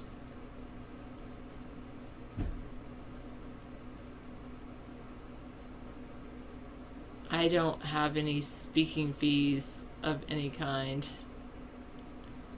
I have been known to grind my teeth at night. I don't think I do it anymore, but I used to. Yeah, I'm sure you're welcome for your consideration, but that's it. We're in the Copper Age, you think? Yeah.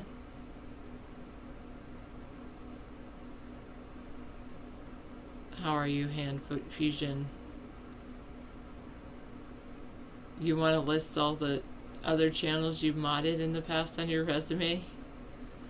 On your resume to, like, the government, or... If you live in a no income tax state, it's mostly sales and usage tax here. That's how our state is as well. Thank you, Abnormal. I am nice.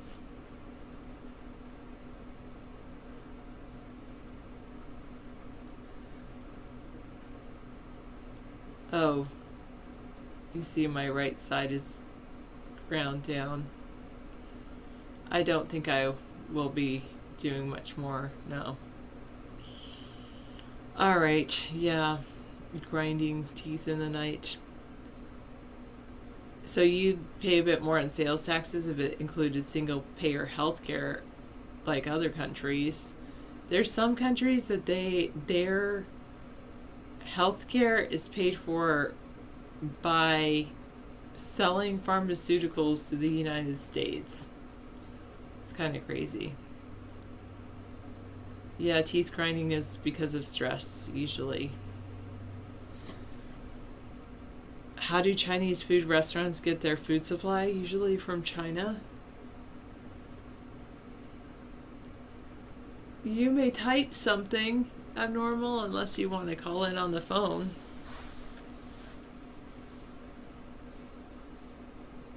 Alright.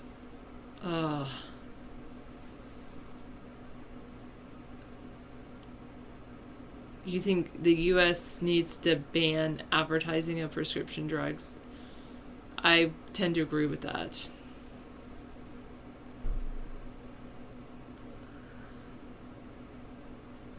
Oh.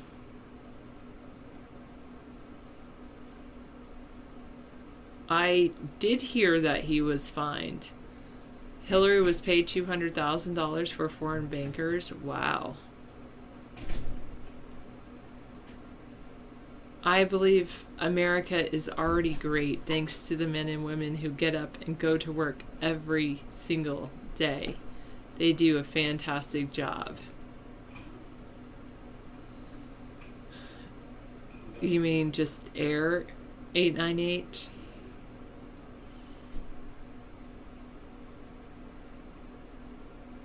When you lived in Canada, healthcare was free, but sales tax was around 19%. Wow, I did not realize that. That would make sense.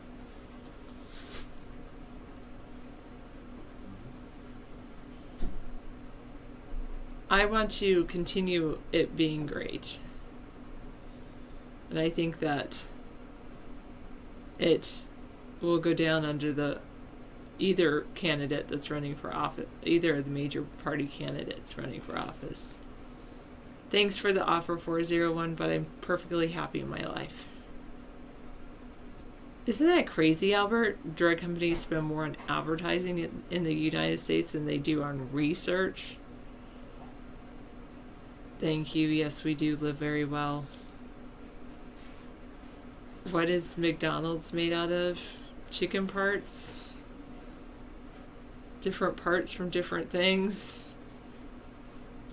Oh, I don't think I would like to hitchhike across Alaska. I would be very cold, and I do not like being cold. 556 asks, where did you live in Canada that had a 19% sales tax?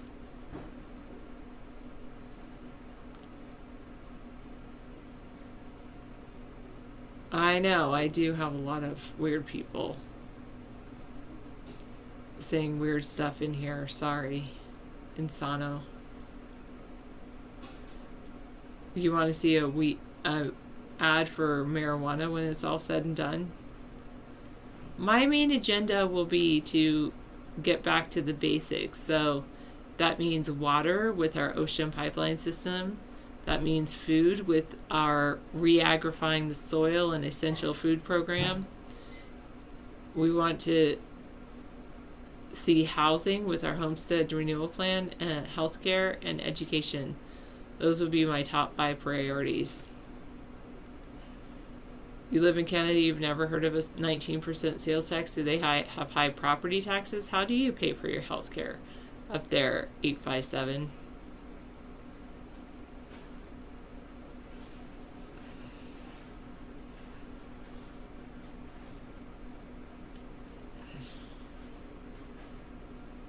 Oh, 13. Oh, it's 15 in New Brunswick.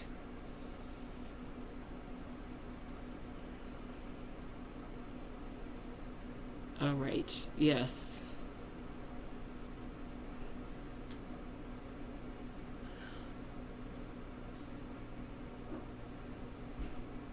All right.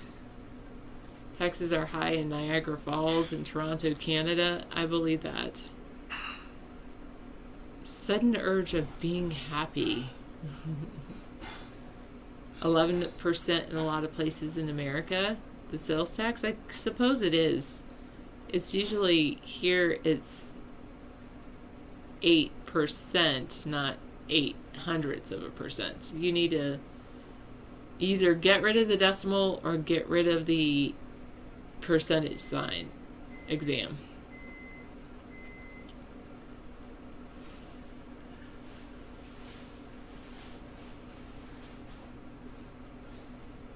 Oh, I don't think so. 773.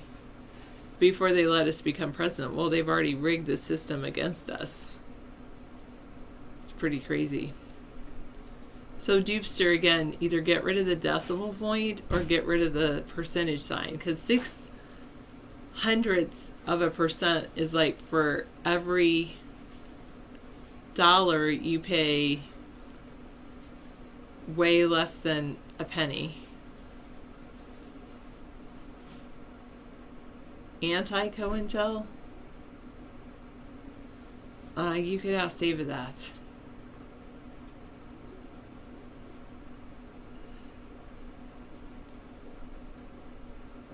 Alright. Not GMO food, but David does make food in the microwave.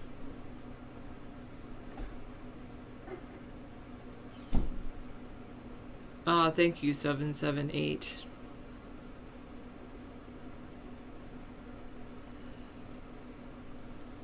.9% sales tax in the parish you live. Yeah, no problem, Dupster. It's people get confused with percent, but if you think about it, the percent sign is already out of 100 or out of $1. So if it's 6 cents to the dollar, then it's either 6% or it's 0.06 for every dollar. One is a whole, so 0.08 would be 8 cents on the dollar, but if you put it a percent sign in, 8 cents equals 8%. There you go. Thank you, 898.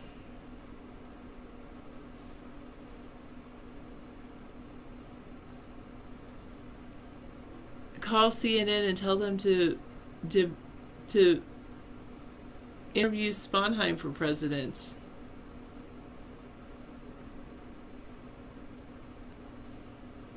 That's not a bad idea in 5A.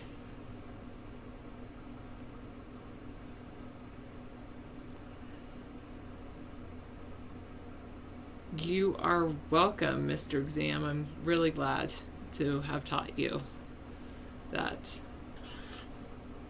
Yeah.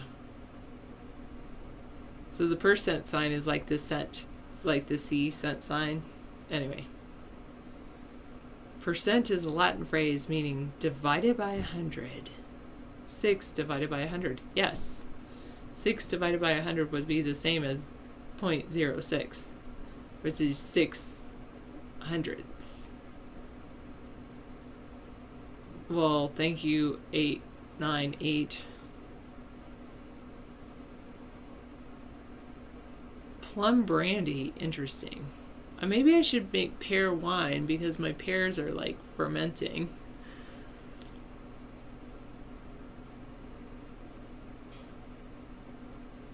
Oh, John and Kate, you want 7% flat tax for everyone as long as there wasn't a state income tax?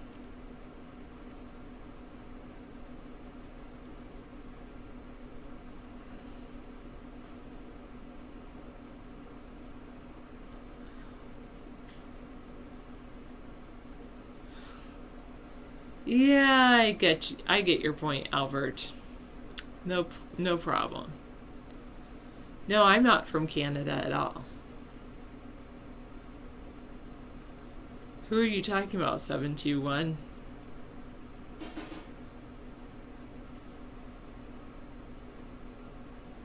All right. I would think that making whiskey would be complicated.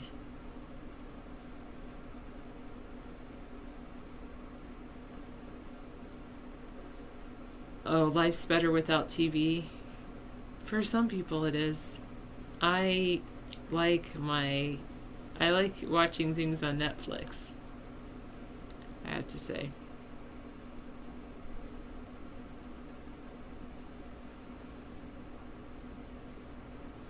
State income tax is 29 to 37%.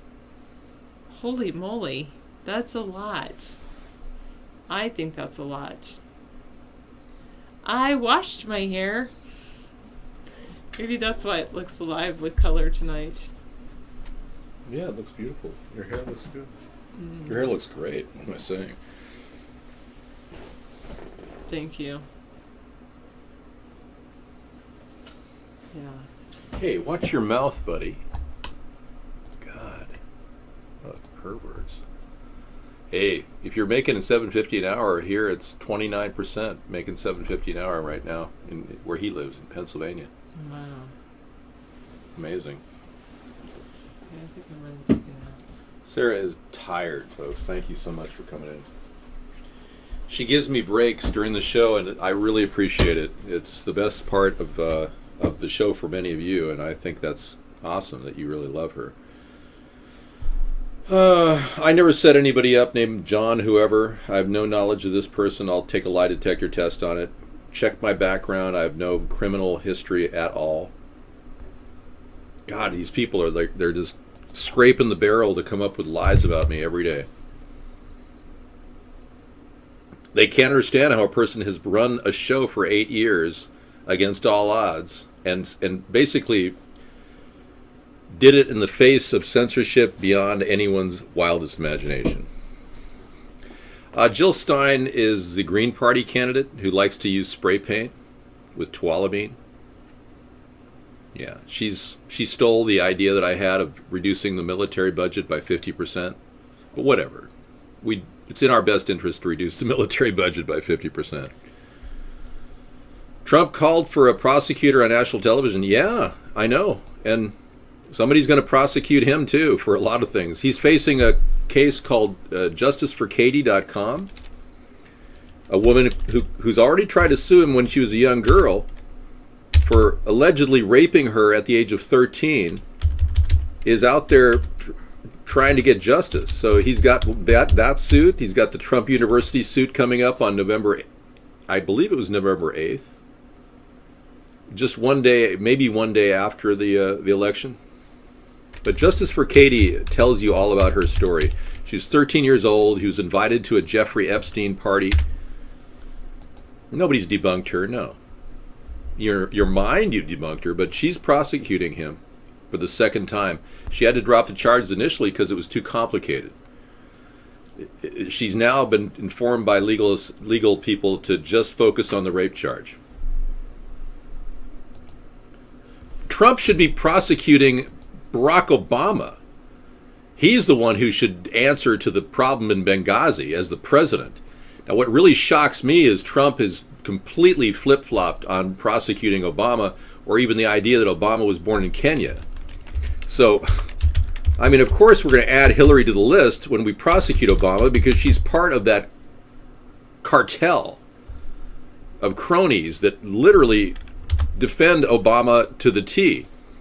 Now, Barack Obama most likely will be prosecuted for other crimes as well at The Hague for the crimes of killing people unnecessarily with unmanned aerial vehicles in Yemen. A whole family, a wedding party was taken out. 9 people were dead. He'll probably be held accountable at The Hague for other things. But Hillary will be held accountable for her own problems, separate from Obama, beyond what went on in Benghazi. It's way beyond that. We have 114 missing dead people that are just seemingly, they die whenever they are getting ready to testify against the Clintons. The 114 people on a Clinton body count. You know, I'm not riding any kind of a vehicle. I told Sarah that she could ride the vehicle and I'll ride in the sidecar, but I don't really want to be Doobster's bitch.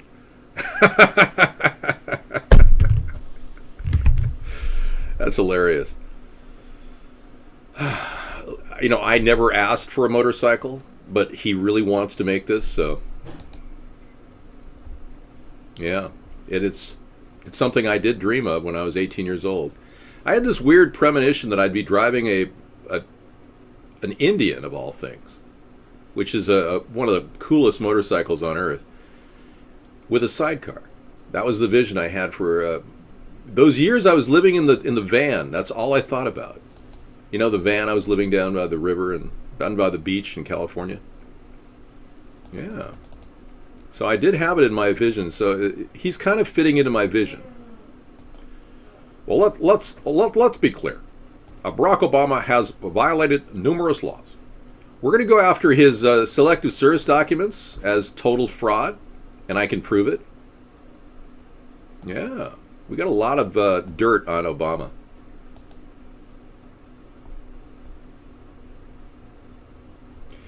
Actually, no, I don't trade for sidecars or deals. He doesn't want anything back. He says, I just want to give this to you because I want you to be my president. It's a gift. It's not a donation. It's very interesting. Never had anybody that committed to our program, but I'll tell you something. Doobster's story is very interesting. He served 3 tours of duty overseas, and he actually was, obviously he doesn't like to brag about it, but he came back as a hero. And he's really upset that we've lost cities like Fallujah and Mosul back to the Taliban or to the ISIL forces. And he's upset at the programs that Obama put forth that retracted what 5 Taliban leaders got released in exchange for Bergdahl. And right after that, ISIS was formed. I mean, do you see the comparison here? I mean, we're looking at prosecuting Obama. So for Donald Trump to completely cave in on Obama being born in Kenya when he initially ran or talked about running, and only use that to grab your attention, and now he pulls back and now he wants to say, he won't even say it, that Barack Obama was born in the United States. He's that weak of a person that he won't even stand by his new position. Yeah, in a way it's a protest vote, Albert, sure. Since you can't vote in anything else, there's no write-in category in Louisiana or Oklahoma, yeah, vote for Jill. Whatever. Doesn't matter. I don't have a bald head. I have my original hair. I take good care of my hair. Trump is, yeah. Hi, Trump. Yeah, I have a very different approach than Trump does. But all the ideas that Trump has stolen from me, I truly support my own ideas. So you get the package with me without the hatred of Muslims, the IDing of Muslims. You get the same package about going after jihadist, radical Islamic people in encampments. But no way would we violate their freedoms or the Bill of Rights. And Donald Trump seems to be stepping all over the Bill of Rights every time he speaks. I definitely protect your right to question me and criticize me. I support that. Look, I've gotten through way more than Donald Trump. I've been accused of being a racist for simply doing a blackface video, an impersonation of Barack Obama called Broke Insane Obamas. I think you're right. A vote for Jill is a vote for communism. I agree. Yeah. So don't vote for Jill. There's a peace and freedom candidate running, I believe. You could vote for him. Or the constitutionalist guy. I mean, whatever. I don't trust all those people in the fringe, but whatever. Yeah. Don't try to schmooze his vote into a vote for Clinton. Do you have any idea how corrupt Clinton is? Many of you dumb Democrats just don't get it, do you? If they get their way, they will tax the air that you breathe and tell them it's to save the planet. Seriously. Their Agenda 21 and Agenda 2030 is right out of the New World Order's communist Marxist agenda.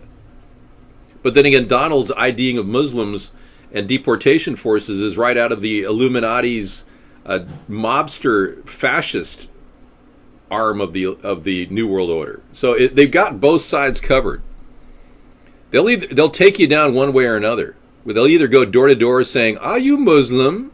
with Donald Trump, or door to door with Hillary saying, "You are forced to have vaccinations. We are doing herd inoculations. We are all facing pandemic. You are forced to do inoculations. If you do not comply, we will arrest you and send you to the FEMA camps." So with both Hillary and Donald, you got the problem of the New World Order. With me, you don't have that problem because I have no contacts with any secret society and never will. I refuse to get any side deals going with any of these groups like Obama did, simply because tragedies like Obamacare happen. We don't want mega bills. In fact, this is my idea. Trump hasn't taken this, thank goodness. Maybe he hasn't seen all our shows. But my idea is to limit any bill that crosses over the president's desk to 100 pages. Anybody violating that will not be able to get their bill signed. So it will automatically trim the amount of mega bills that the Congress puts together with pork barrel spending. Big, big problem. That video doesn't exist, man. It's just been completely purged. And the alien one, obviously the aliens at Google got a hold of it. And NBC is preparing to fire Billy Bush from the Today Show for a role in the Trump sex tape report. You know, this guy, how many millions of dollars has he made? He and Ryan Seacrest. I mean, these guys don't have to work. They could just sit in their Maui apartment overlooking the ocean and just have cocktails the rest of their life. Today Show, Billy Bush will be looking for a new job soon, according to CNN. NBC suspended Bush this week after a leaked tape showed him egging on Donald Trump as the billionaire talked about sexually assaulting women. Whatever. Billy Bush will probably say it's just locker talk in defense. Well, I don't really have a problem with Trump as a person-to-person thing. I just don't like it when people engage in pretty low-level attempts to take ideas and ultimately, without even acknowledging their source, it bothers me that they think they can get away with it. It's just wrong. I got to tell you, some of these people who are trying to assassinate my character are failing because the American people can see what I am. Completely logical and good at heart. There's nothing that you can use against me in my past because I'm pretty clean cut. Second of all, when you look at the situation with my election in 2014, when 90% of my signs were stolen by the Democrats and Republicans, and they slandered me in the foreign press, literally, attacking me. I virtually have been fighting against a stream of corruption since I started this process. And for the past 2 years, it's been almost an eye-opener. I put the energy to run for a local office together. Donald Trump didn't do that. I know how bad it is at the local level with corruption. I can tell you that your entire country is filled with corrupt pockets in the county level and the state governments. And the Democrats, Republicans won't talk about that simple fact. They won't raise the discussion of their own corruption. This is why we need to get Clinton and Hillary Clinton and Donald Trump out of the race and get me into the race. We've got a few weeks still. And it's not in any way a no-brainer to think that this can't go a three-way race. A split vote will lead to a 34%, 33%, 33% victory for somebody. They didn't do a piece on me. And, NSA says Rolling Stone did hit piece on you. No, they committed libel. They said that I was a bizarre fringe candidate. How can I be in the public eye if I'm a fringe candidate? Therefore, their statement that I'm bizarre is libel. So they are open to potential liabilities there. No, everything you read on the dark net about me is untrue. Everything. Yeah, I won't even deign this room with that response. Oh, a hit piece is trying to make you look bad. I see you're saying, NSA. Thank you. Yeah, it's true. For the record, this isn't NSA. This is a guy who says he's N5A. Okay.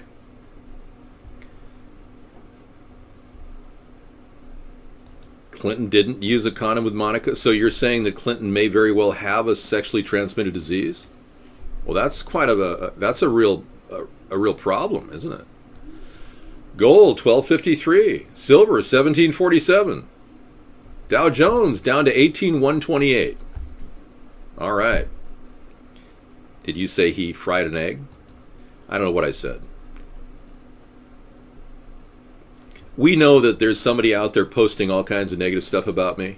I took that into consideration when I decided to go viral. And there's nothing they can do to stop me. So when you guys see negative stuff about me, it's actually bringing people into this room. And we've converted a lot of trolls to believing what we're doing. It's not a stretch to understand why I had to do a blackface video just to get noticed in a country that it completely ignores reality. The fake bio on Encyclopedia Britannica, or whatever they call themselves. Yeah, it's not Encyclopedia Britannica, but I know what you mean. That's total libel, and he'll be prosecuted. But I don't have a lot of time to work on libel cases against people right now. I got to save this nation. I can't spend a lot of time with that. We've got to deal with the tragedy of having the worst president on record for 8 years, and then prior to that, the second worst president on record for 8 years. So Barack Obama and George W. Bush are both completely... Oh, that's slander right there. They're both completely on the take. They've been doing this for money. They both have. And that's what these people are using.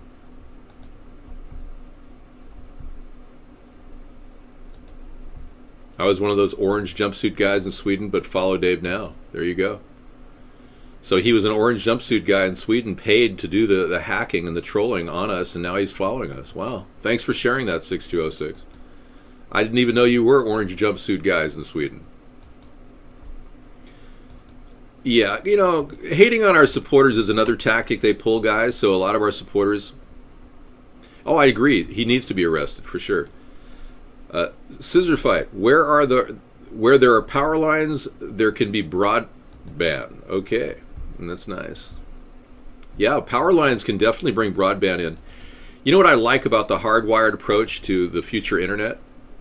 It doesn't require a tremendous amount of Li-Fi or Wi-Fi capabilities. Li-Fi is the light wave transmission speeds. They're going to get 1 gigabyte per second, which is almost unheard of. But all of those pose huge dangers of radio frequency, magnetic energy, electromagnetic energy that could be damaging to all of us. There's evidence that smart meters near your house could be causing brain cancer at alarming proportions. Now, one of the things I did is I put a little Faraday cage. I made it of aluminum wire right over my smart meter, just like this. And it's so easy to make this. You can use a metal stapler, and you got aluminum wire. You can get it at Ace Hardware. And what this is a Faraday cage that prevents all this random electromagnetic radiation that comes out, but the signal itself goes through one of the little holes directly to its source. So they always get my electric bill right. It always comes in perfect. There's no modification, which is really interesting. You can protect yourself in that way if you're like forced to be around. But if you're in an apartment building where you've got a grid of smart meters, you could be in danger. Seriously, they've connected radio frequencies to brain cancer. And the director of the World Health Organization has openly said that cell phones contribute to brain cancer. Yet our government hasn't made a public service announcement to that effect. So these are the true things that I'm telling you, right? I'm not making any of this up. U.S. telecom giant AT&T has thrown its hat in the ring with a Project Air Gig. It's going to bring low-cost, multi-gigabyte wireless internet speeds using power lines. Now, I really like this concept because it limits it to the line, not into the air. It's not a airborne transmission. It has tremendous potential to transform internet access globally, well beyond our current broadband footprint, and not just in the United States. The results we've seen from our outdoor labs testing have been encouraging, especially as you think that we're heading in a 5 gigabyte world. Yeah. The 5G network is being developed. Interesting. I don't know anything about BLM, but I can tell you that they haven't on record committed any terrorist acts, so you're kind of mischaracterizing these people. Yeah, it's type of microwave, sure. You need brain scans. I'm going to say you should have your brain scanned. Well, I don't think you're in danger, but if your bed is right next to the smart meter, you may want to try what I did with the aluminum screening material. Yeah, seriously, build a little Faraday cage right around it.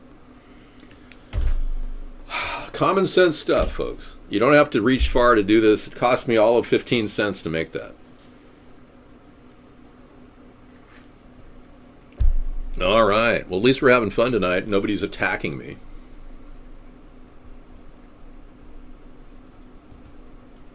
So we talked earlier in the pre-show about Trump blaming Canada for bad U.S. economy and demands that they get their own currency. I just find all these stories coming out of the Trump camp almost bizarre. I may build a Faraday suit. Yeah, this is the one about Trump. And what's worse, he went out and attacked Canadians. And we've got a lot of Canadian supporters in here right now.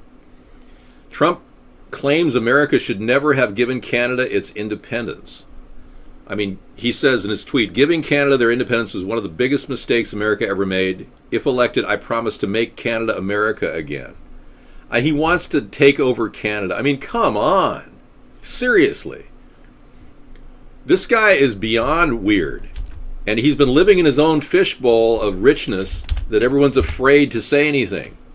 Excuse me, Donald, you're wrong. You shouldn't say that. You're fired. I've got a Trump impersonation video and coming up on Halloween. I'm going to be doing Donald Rump.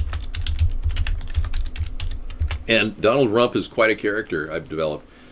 But if Donald decides to back out of the race and the Republicans call me up on the phone and say, David, we really need your help. People like your ideas because Donald has been using them for the past couple years now. We want you. to fill in, kind of like an understudy in a play.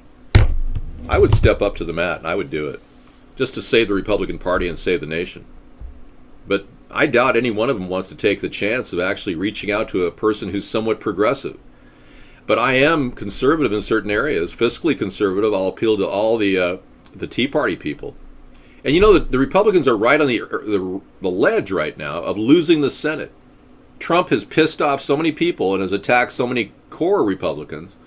The Republican Party is about ready to lose potential voters across the board. And people are up in arms in the Republican Party at Trump. Yeah, Donald Rump. So we'll be doing Donald Rump, and if by chance I am called to task, the Halloween show will be canceled, and I'll have to save the nation.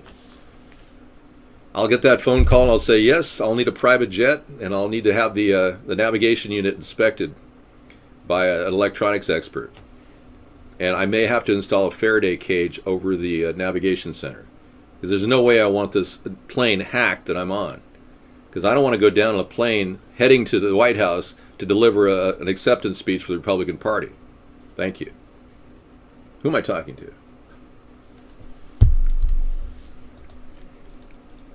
I don't have any tattoos, no. Well, I'd like to show you the blimp plane, if that's okay. Donald made fun of it on April Fool's Day. One of the other ideas that he tried to play with. I don't know, he must like watching our show or something. But I have a plan to actually save the cost of fuel that all the jet crafts that we use today are costing us. And it's a simple plan. It's called the Blimp Pack. And it's going to be retrofitted on at least one 747 to test it out. And we could make that Blimp 1, like Marine 1 and Blimp 1. But I would like to have a fully utilizable cargo area which we could actually create seating or sleeping areas for up to 200 people on board. And the best thing about this plane that I've come up with, the blimp plane, and I presented this idea at the Beyond Oil event in Microsoft campus to Boeing, and they looked at me kind of weird, and then right after that, a couple of years later, they started their hybrid plane program. And I was there, Sarah was there, my witness. But there's no reason why planes can't have parachutes. And I've asked this simple question all my life. Every time I fly, I wonder, and I haven't flown since 9/11, so I haven't flown a lot. But every time I flew, I always wondered why these things didn't have parachutes that could save them in the event of a crash. So one person even came up with this brilliant idea of converting the entire exo covering, the Kevlar covering, to a massive parachute. So if you could imagine, if that goes, then we'll have backup parachutes in the nose cone and the wings. But the entire, he's right, the actual fuselage, if it's made out of a unibody Kevlar stitch, could actually be a parachute. It could open up and it could have strings attached. So the strings would be bunched up inside here. So if this plane had a crash of some sort, a portion of that exo, or the covering, or the outer covering, would function as a giant balloon or a giant catch point. Trump never came up with this. This is my idea, and I've had it since 2008. 2009, the Beyond Oil event, I started talking about it. All right. You guys are really in love with the P word there, aren't you? First time you've been using it in your life. You're like fifth graders, man. All right. We'll also have hydrophobic material on the outside of these blimps so that they will float through the air with no wind resistance hardly at all. It'll just be wind displacement that we're dealing with. So you know that they make hydrophobic material now that literally repel water and even gases are repelled. So this could be completely covering the outside of the exoskeleton. All of it could be made of carbon fiber. Fabricated by companies like Lockheed and Boeing. They could use graphene even, which is incredibly lightweight. Yeah, well, the fact is, the black box is too expensive, and it's too expensive to build something big like that. The black box, by the way, is orange. But anyway, the jets that we have in our fleet, we've got lots of them that are getting old. They cost us $360 million a piece for these 747s. We'd be losing that infrastructure if we didn't do something with it. And with all the stress fractures that these planes have, typically they're taken out of flight eventually. We bring them back into flight. We make use of them. And we run the jets at maybe 40% of their power. So they never go past a certain speed. 300 miles per hour would be the maximum speed, assuming we could manage the buoyancy factor. At the testing phase, we'd be saving 85% on fuel, meaning you could go from LA to New York for $100 versus $400 right now. Big difference. And we could have sleepers on here. We could have a seating area which would accommodate a gaming. We'd have pod pads. We'd have Wi-Fi. You'd have full internet connections. You'd have the ability to actually go to a sleeper or have a lay-down share like they do on some of the ferries that they run. We have a ferry that goes from Seattle to Alaska, and you can virtually ride on the deck in a lay-down share the whole time and sleep there. I mean, those are the type of seating arrangements that would be at the lowest cost option. Yeah, you could have a bounce house, whatever that is. You could have a bouncy room in there where you could bounce on things. Yeah, sure, why not? You could have a mile-high club room. Yeah, now you're thinking. Sure. No orgies will be permitted on board the blimp plane, but we will allow people to, mix into private rooms and, sure. An online brothel. $100 to go from LA to New York, but it'll take 10 hours and you'll have to meet the person, your soulmate. That's the only problem. Yeah, you'll just have to. You'll bump into somebody on that plane and have an interesting conversation. Yeah, strictly non-sexual, but we don't care what goes on in the private rooms. That's irrelevant to us. As long as you're not doing heavy drugs, Well, but legalization of marijuana will be permitted, so we will have a vaping room or a humidor, so you can go in there and vape. It'll be the marijuana smoking room. Absolutely. And all the air on board these planes will be filtered. Unlike today, we don't filter any air. And in case you haven't flown and seen somebody actually, 7 hours is worth 300, I know. Just time-wise, I agree.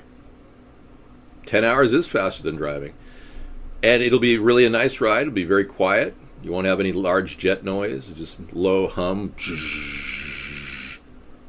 Because it's not that hard to push this through the air once it's up.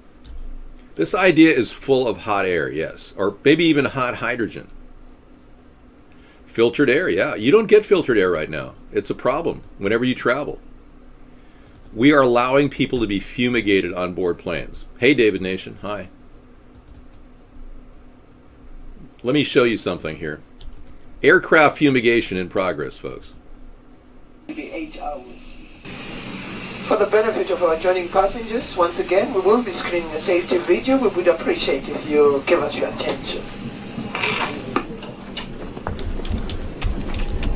Be 8 hours. For the benefit of our adjoining passengers, once again, we will be screening a safety video. We would appreciate if you give us your attention. Thank you. Well, thanks for spraying me with the fumigant. See what he's spraying in the beginning of this episode? 8 hours. He's spraying it. Spraying right on you. He's doing a complete spray. It's a fungicide or possibly a pesticide. I don't know. They don't tell you what they're spraying, and none of that air is filtered. You're breathing the tuberculosis viruses of some refugee that's moving to Minnesota. You know that Minnesota has 22% of their refugee population has tuberculosis. The consumption. So all these refugees are bringing tuberculosis into our country. It's really sad. Donald Trump has sidelined the most important issues like prosecuting Obama, getting us out of war. Donald Trump supports the idea of war against ISIS, but he copied my idea claiming that Obama and Hillary created ISIS. So he doesn't even know what ISIS is. And it's so scattered. His thinking is so scattered, he would be dangerous as our president. Hey, have I ever speculated there might be no God? Sure, we've all talked about the possibility of no God. Yeah, absolutely. No, that was a real spray job. He was spraying it above him. You could see him walking in. Refugees are not good. They've got 180,000 refugees on tap for America. this year before Obama leaves office. Well, I'm glad somebody researched plane parachutes. It takes 21 parachutes to hold a plane from crashing, and it could very easily also have an underbelly. I've been talking about taking styrofoam that's not reusable and developing a process by which we could actually create compressed styrofoam and put it underneath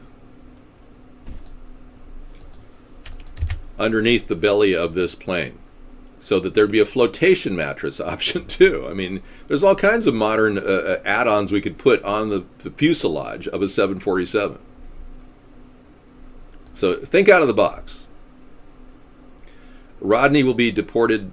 No, I can't single out a person in America. That's illegal use of the executive branch. I would never target somebody because I'm president and they happen to constantly bother us in the chat room.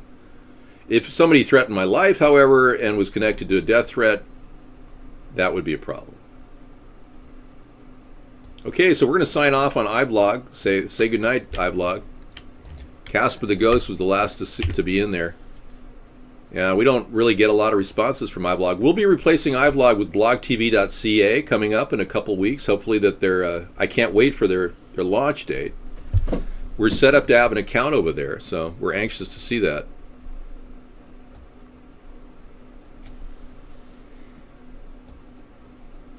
But like a flotation system, made out of compressed styrofoam under here, we could actually have McDonald's just dump all their garbage cans into a trash compactor with some epoxy. And, McDonald's is one of the worst styrofoam polluters on Earth. And if you can imagine a really nice little styrofoam belly to this thing, you could have a flotation mattress that would actually, give the plane buoyancy in the event it would land on water, or even a soft landing on the ground. It would have compression chambers. I mean, we could do a lot. We're not doing hardly anything. Alec Trebek wearing the same tie. Okay.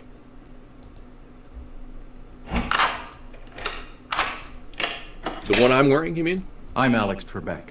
Similar. If you're age 50 to 85, I have an important message about security. Write down the number on your screen so you can call when I finish. The lock I want to talk to you about. Thank you. No, it's slightly different, but thank you. That's very nice of you.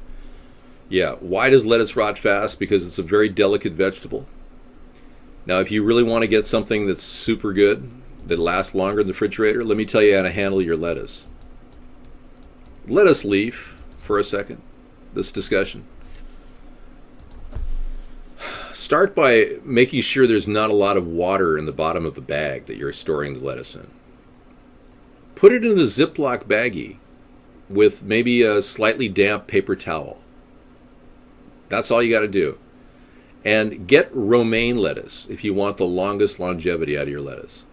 The most delicate would be Boston Bib. The least delicate would be the romaine lettuces, that they last a lot longer in the refrigerator. Don't cut your lettuce with a knife because it rusts right away. Pull an outer leaf off as you need to use the lettuce and trim the back of the bottom of the lettuce, the root ball. Unless you actually have a root ball, which is another way to leave it, make sure it doesn't have any excessive amounts of slime on the bottom of that lettuce. That's how to keep your lettuce for about a week and a half.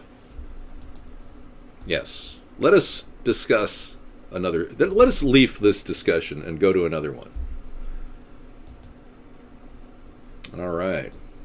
Well, those Boston Bib lettuces come with their root balls. And if you really want to extend the use of your lettuce, stick it in the ground.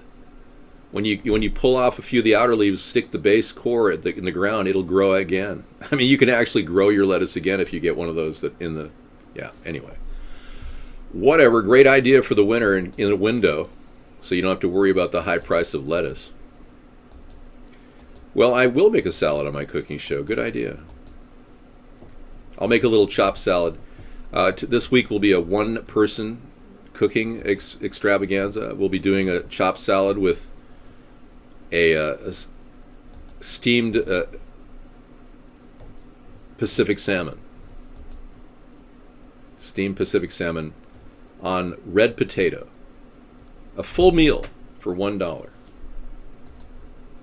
I'm incredible with a knife. I'm one of the fastest chefs in the world. I can cut food without errors. Unlike Bobby Flay, I don't cut myself. Plus, I use a technique that is guaranteed not to cut yourself. No.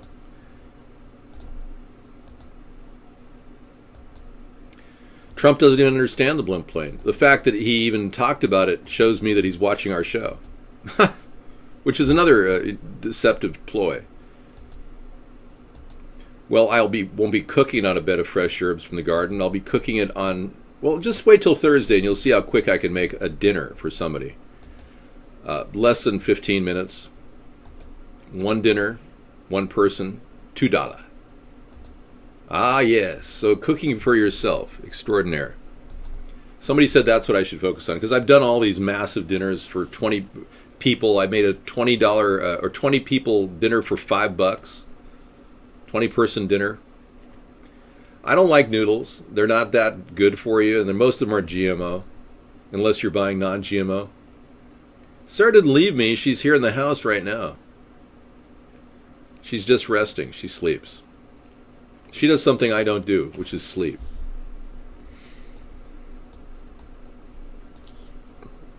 Yeah. I've never tried that, Sulan. Sharpening your knife using the bottom of a coffee mug. Brown rice noodles are okay, but brown rice they found arsenic in brown rice. And when you see it processed in a noodle, you know it wasn't washed like you would at the source, so you didn't have the arsenic in the noodle.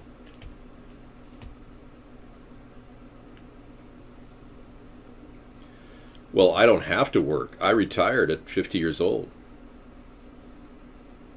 No, I make 20 meals so that I can store them in the freezer, so that I can extend out meal after meal after meal. Yeah, whetstone is the way to sharpen a knife. Clinton. You got something on Clinton? ATP Bravo? The early years. Oh, Bill Clinton looking at... Oh. Why are you attacking Clinton? Why don't you attack Trump and his lascivious tendencies? With his years at Studio 54, I mean, surely you could do better than this. We could bring you Studio 54. You want to do that?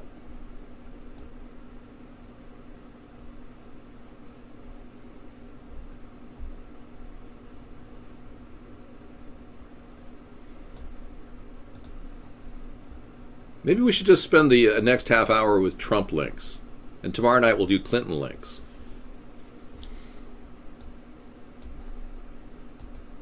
Yeah, I don't really, I don't get the diversion thing that Trump's using, claiming Bill Clinton's worse. I mean, it's like one rabid animal comparing himself to another rabid animal saying, I'm not that bad.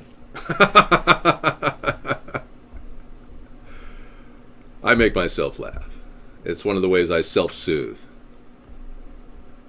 My cast developed as a 90s website early on, when we realized that, we couldn't actually play the videos that we wanted to play during the show.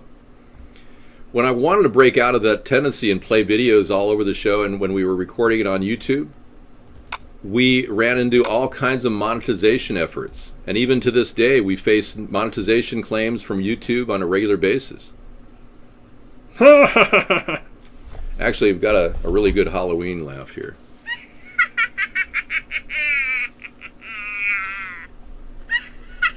No, I don't know Billy Bush, and I'm really not big on the Bushes.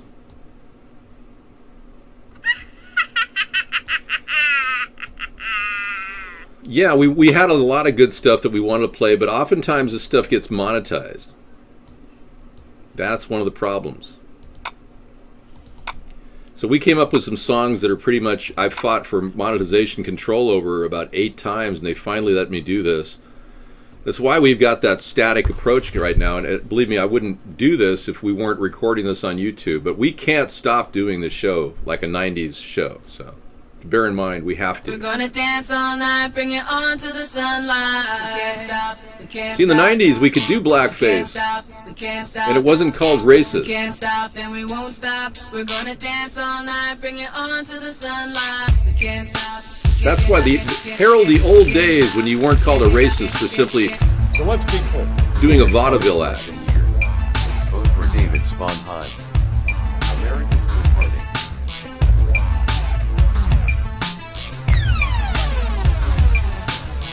Sponheim for president.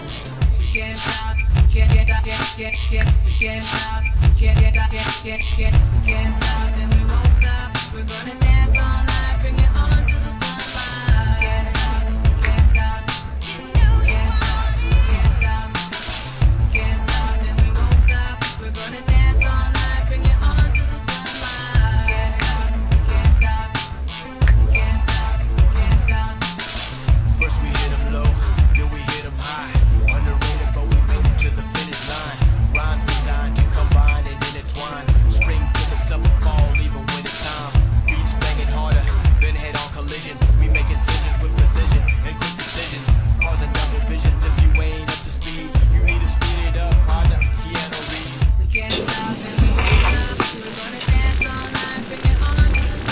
Maybe 8 hours. For the benefit of our adjoining passengers, once again, we will be screening a safety video. We would appreciate if you give us your attention. Right here, watch. Maybe 8 hours. Right there, see it, the spray? For the benefit of our adjoining passengers, once again, we will be screening a safety. Right there, see it? Can't stop, can't stop, can't stop. In this coming election, please vote for David Sponheim. America's Third Party.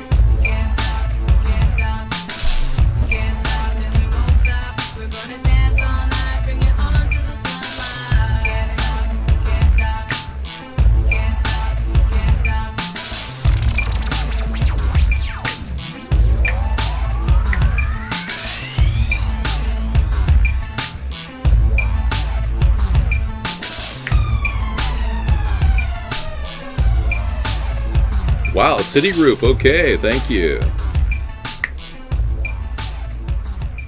All right, that was great. Let's start in with another ceremony just to say goodbye and prosecute Obama.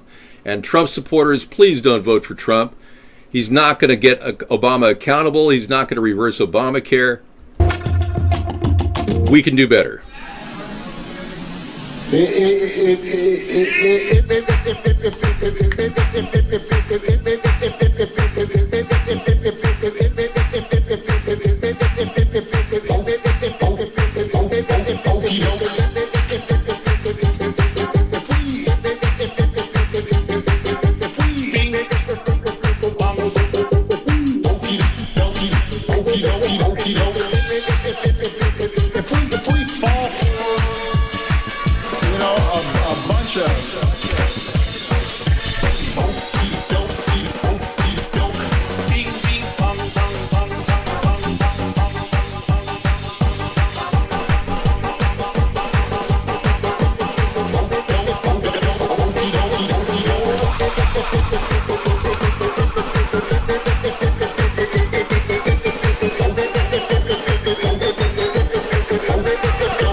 She's got this goofy friend, she's a basket case. Oh boy, Goofus.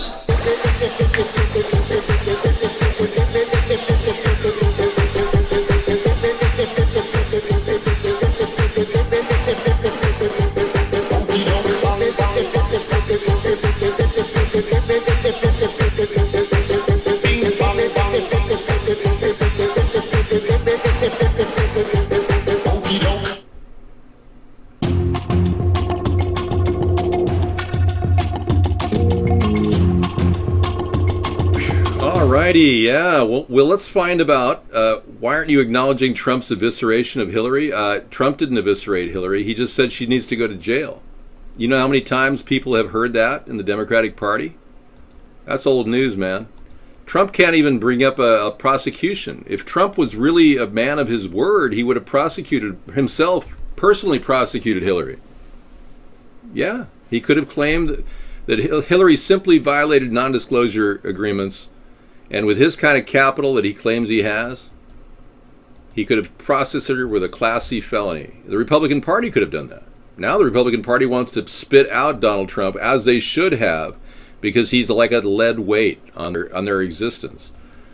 Yeah, and he's simply not getting the message right. When he stole the talking points that we came up with and decided to just banter around claiming he was going to be a third-party candidate, toying with the idea, I was building this third party.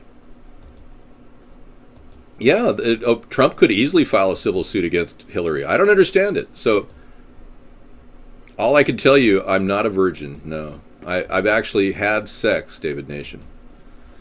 I know, isn't that amazing? But I've never had unprotected sex. So technically, I could say I never had sex with anyone. Technically, I've always been totally protected. I never had sex with myself, ever. Oh no, Trump has $2.6 billion in debt. Yes, he shares a debt with others. He has debt liabilities that make him a national security risk. And he is typically he is an establishment figure. He, like I said, he contacted Henry Kissinger for his approval. He contacted AIPAC and the Zionists that are funding Hillary for funding. Have you seen this picture? This is like the weirdest Daily Mail. It shows you the inside of Jeffrey Epstein's secret human trafficking child sex ring location at Orgy Island. This was part of the discovery in the case against him. Yeah, let me show you some pretty weird pictures here. As you tour this guy's place, scroll down for the walkthrough of Epstein's mansion. This is the guy that knows Prince Andrew and has him over to be with young ladies. This is the guy that's been processed that Bill Clinton hangs out with. And this is the guy that Donald Trump is on speed dial in this guy's black book. And this is the same guy who put on the party where the alleged girl who got raped, allegedly, by Donald Trump at the age of 13, where this guy put the party together, allegedly. All right, now we're dealing with the situation. This complex at Orgy Island. The raid on the mansion overlooking Florida's intracoastal waterway in Palm Beach took place on October 20th, 2005. They found provocative sculpting. They found weird lures for children. In bedrooms, a small teddy bear has been seen sitting on a nightstand next to what appears to be a replica of a lighthouse. In one bathroom sits a chair. Next to it is a fully equipped dentist chair, complete with what appears to be drills, a lamp, and other instruments. Very weird stuff. Yeah, justice for Katie. Yeah, I would have the Justice Department grab Epstein and pull him in for questioning for sure.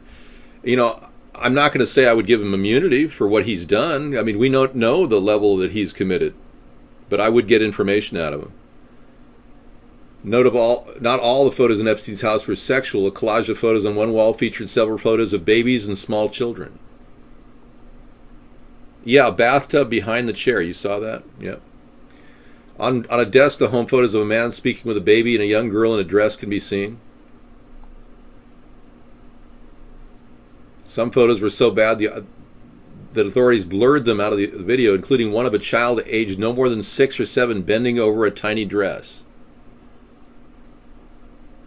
Please search the Epstein. Let's see this 2-minute video.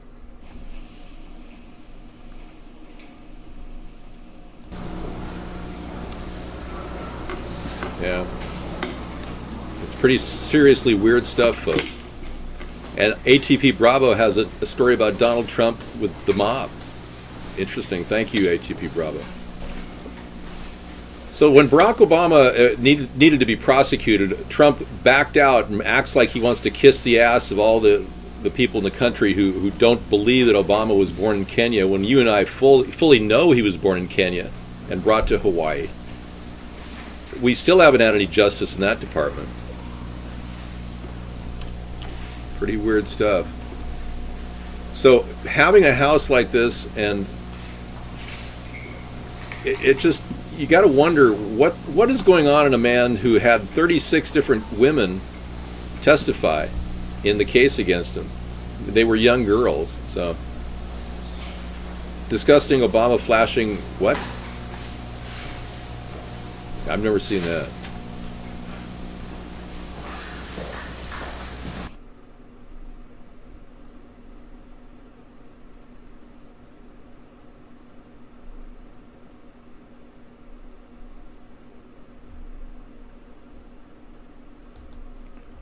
Whoa. You know, I almost think this is not even suitable to show on our show right now, because we have a certain standard. That is a pretty interesting link deep down. Thank you. But yeah, all the more reason to prosecute Obama. You know, the fact that he had an erection. There's so many reasons I can't even tell you. I was being sarcastic. Mysterious new blood bacteria seems like a nanobot bioweapon. Here's a 12-minute video we'll be playing tonight at 9:30 by Dr. Nick Delgado, exposing the possible protein synthesis capabilities of our vaccine and big pharma industry as they continue to put all kinds of weird things in our bodies and attempt to do the same in the future. So this should be a real eye-opener. Thank you. You know, that was a complete rip-off of my idea of $400 per U.S. citizen per, yeah. Yeah, it's not appropriate to put people out there who just copy my ideas and bastardize them. This country can't sustain $10,000 per person per month. David Nation, would you mind living in an all-white neighborhood? Yeah, I'm telling you, man. It's not easy being all white. And let me ask you, do you think it's okay for Barack Obama to pretend to be a white person? Because it seems to be not okay for white people to pretend to be a black person. Yet people are supposed to understand freedom of speech. Pretend, yeah. As long as you're surrounded by plenty of white women, you don't care. Okay. Whatever. Yet Barack Obama doesn't pretend to be a white person. He really is white. I didn't know. Thank you for telling me. Barack Obama is white, everybody. Use a simulcast in the debate makes ATP more relevant. So does simulcast in the weekly Fukushima radiation update. All right. Thank you, man. We're all going to talk about the radiation update at Fukushima.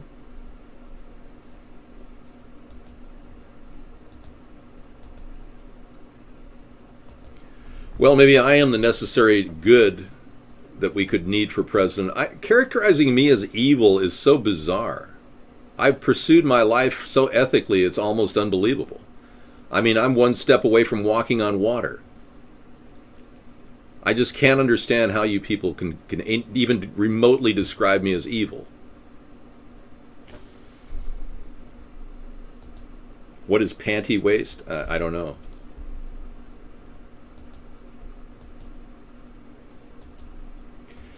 You know, I don't get that pissed off in real life. I'm a pretty level-headed guy. Deep down has the sex slave scandal, shocking revelations about the pedophile Jeffrey Epstein. Yeah, here is the scandal that exposed the pedophile billionaire Jeffrey Epstein, as seen by the New York Post.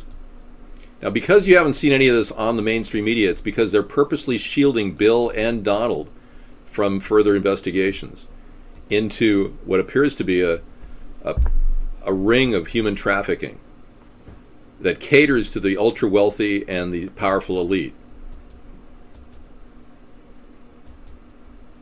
I have never gone berserk in here. I've gotten pissed off 5 or 6 times on the show. Out of 7,000 hours of broadcasting, you're saying I shouldn't get pissed off 5 times? Really? When nobody else in the media ever broadcasted like this in the history of mankind? I'm the only person. I'm breaking ground right now as I speak. Oh yeah, the frontline thing on ISIS is fake. ISIS is fake.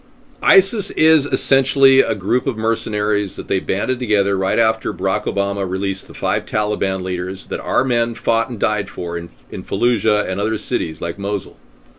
Those 5 Taliban releases for the exchange for Bergdahl, the deserter, the known deserter who's now serving prison time at Leavenworth. Our exchange led to ISIS, and it was all precipitated by a directive by the CIA to push for another reason to fight terror. It's that simple. It's Mr. Sponheim to you.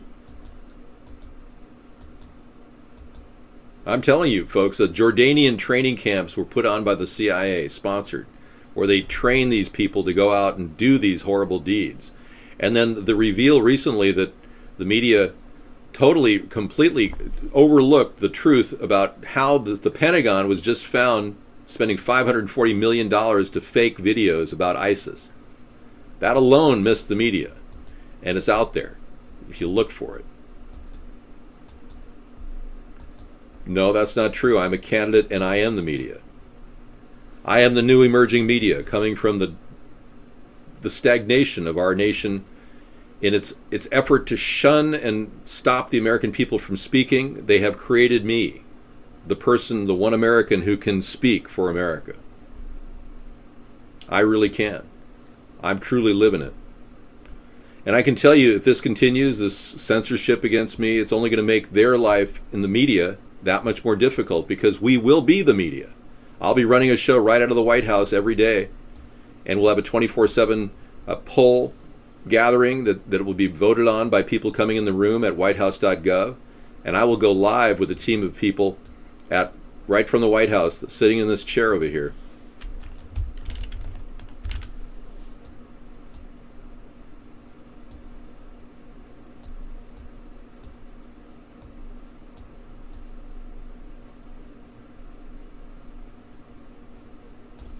That'll be me and Sarah and I. Be talking to you live.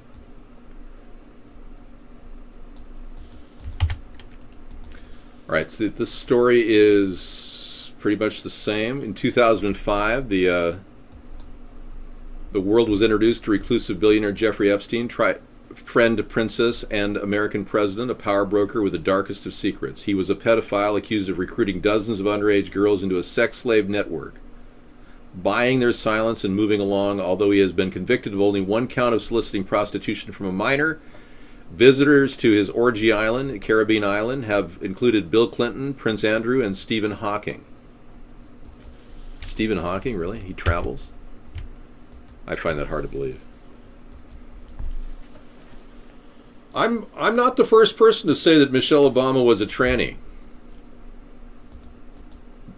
Joan Rivers said it, and I just backed it up. I said, yeah, it does appear that there is something going on. So when we prosecute Barack Obama, we will have a grand jury investigation calling Michelle or Michael as a key witness and insisting that we see Michael's, not we, I don't care personally, but the grand jury will do to Michael that they did to Bill. Bill Clinton had to drop his drawers and show his pee-pee to a grand jury. You didn't know that? Okay, well, now that you know that, puts it in perspective, doesn't it?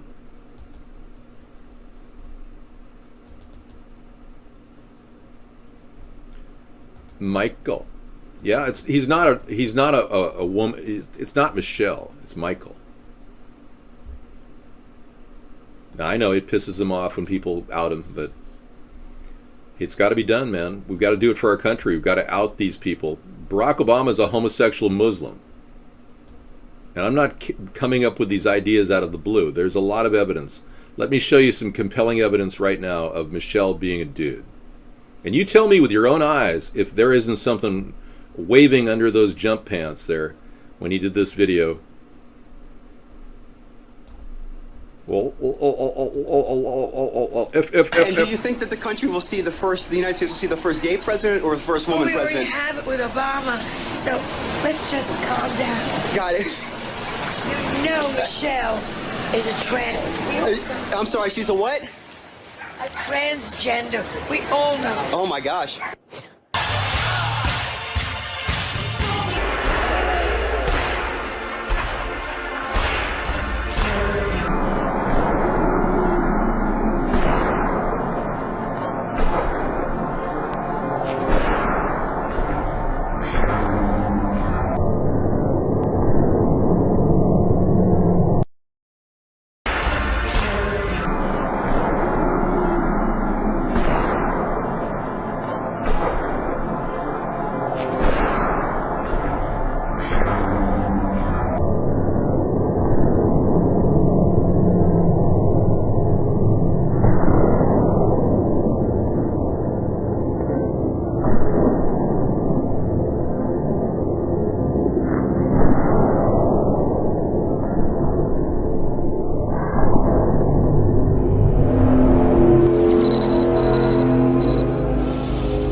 Need I say more?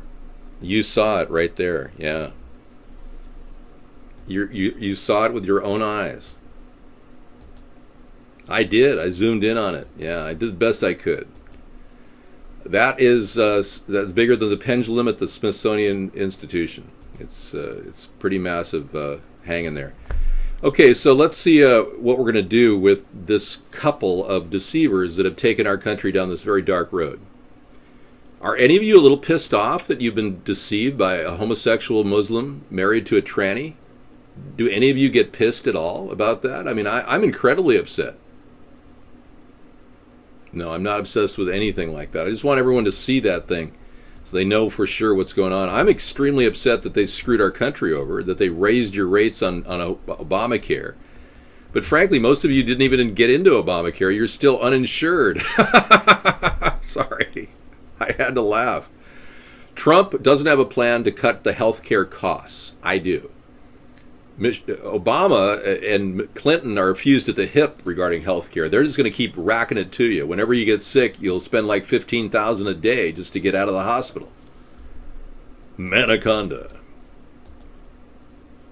So yeah, I think we're getting a little bit more pissed when we realize what it's done to our economy. You may say the price of gas is down. Well, that has something to do with Saudi Arabia. Well, it turns out that Hillary, in a leaked email, Saudi Arabia and Qatar are funding ISIS, according to her.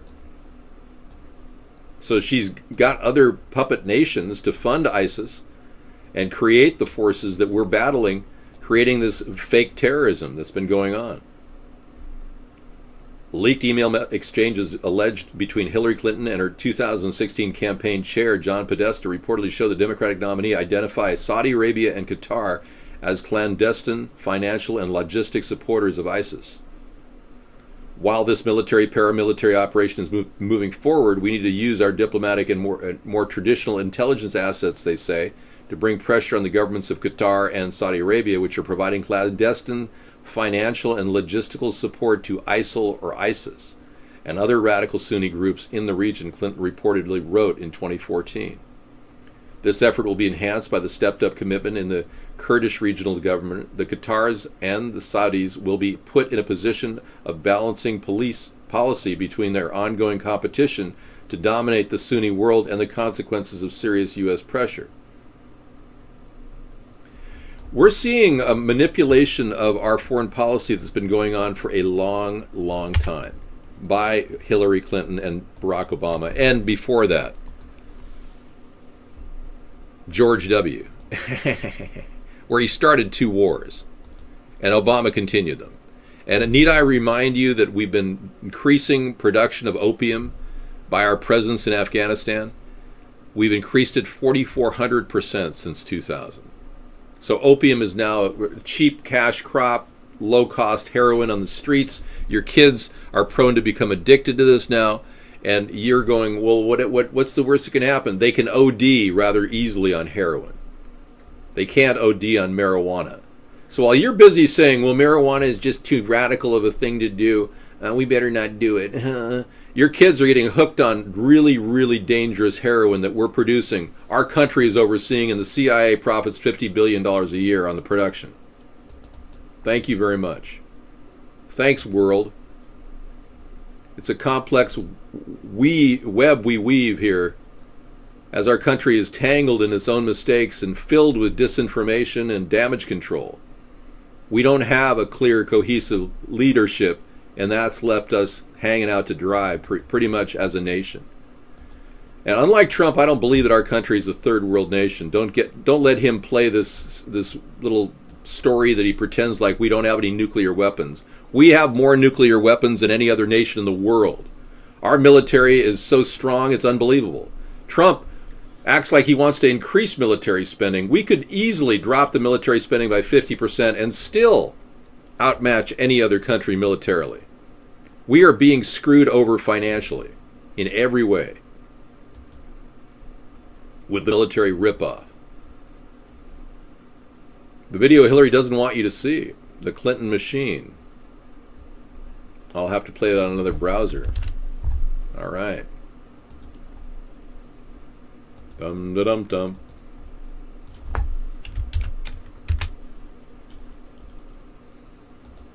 No, they don't. Russia doesn't have more nukes than we do. Not if you count the MIRV warheads we have. Oh yeah, we're way beyond Russia. You're that out of it? You believe that? He wants you to believe that because his friends in Russia want to get him elected. Oh yeah. Our country would be owned by Russia if Trump were president.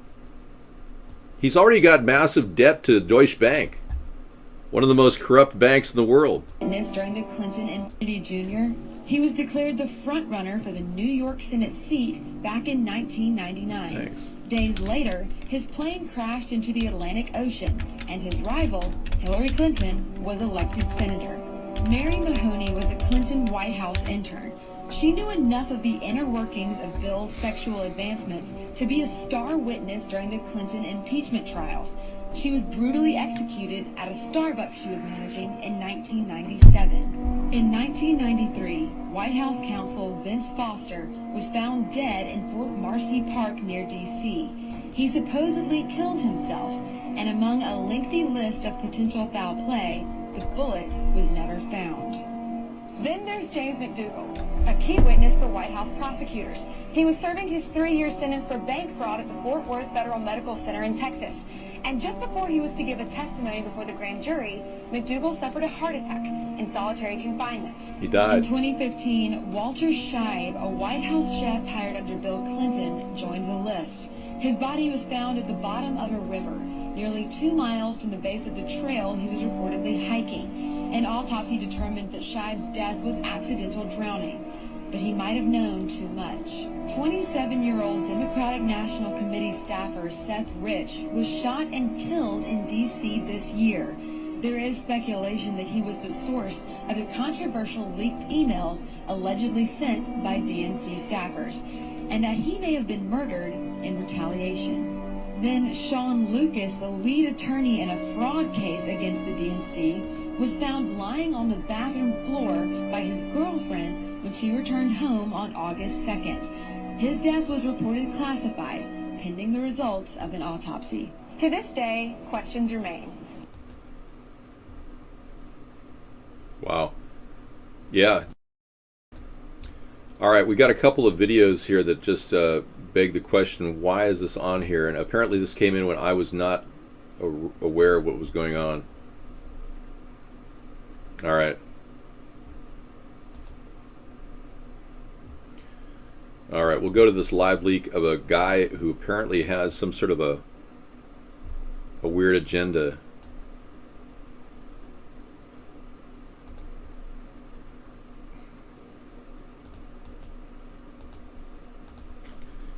All right. Antigua Police Department, Monday, the Antigua Police Department has recently been made a YouTube video titled, made aware of a YouTube, "Hi Walter, it's me, Patrick video, I have a new girlfriend." The video was originally posted in October 2009, but has recently gone viral, and many believe it's connected to a missing person named Kayla Berg.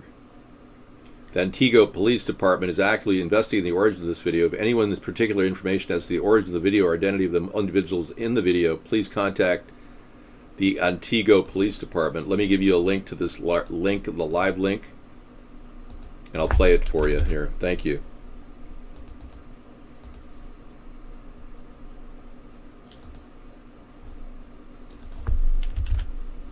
It appeared on YouTube titled, "Hi Patrick, it's me, Walter." Hi Walter, I was at the mall today and guess what happened? I met the most wonderful girl. We went shopping at JCPenney's and she tried on a lot of clothes. And she ended up buying a whole lot of them, you know what I mean? And then we decided to go and take a look at some of the jewelry at K Jewelers, and she picked out this most awesome necklace, the most amazing necklace I've ever seen. And I know she wanted me to buy it for her because she kept on looking at me and kept on giving me that look, you know the look. And then we got kind of tired of the mall, and I brought her back to my place. And I know she hates cameras, Walter, but I'm going to show you her anyways. You ready?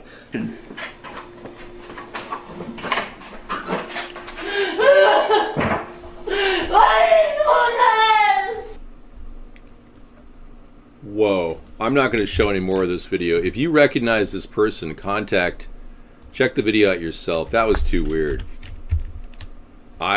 Yeah. That was weird. He's in this chat, really? He probably is the guy who posted the video.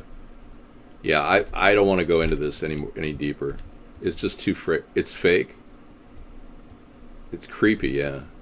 All right, well, the whole story's fake. Well, let's just look at it as a potential problem. Anyway, I don't know what else to say. Good video here we've got lined up. We got a bunch of great videos here. The Banished, the untold story of Danny Williams, the alleged son, illegitimate son of Bill Clinton, and how Clintons have been banishing him from communicating with him. That'll be coming up in just a few minutes. Okay, we got the YouTube lineup coming up. Big time videos all the way to 2 in the morning. Thanks for coming in, everybody. I never had a roach infestation. I've never had any major insect problems in my modular home. Thank you.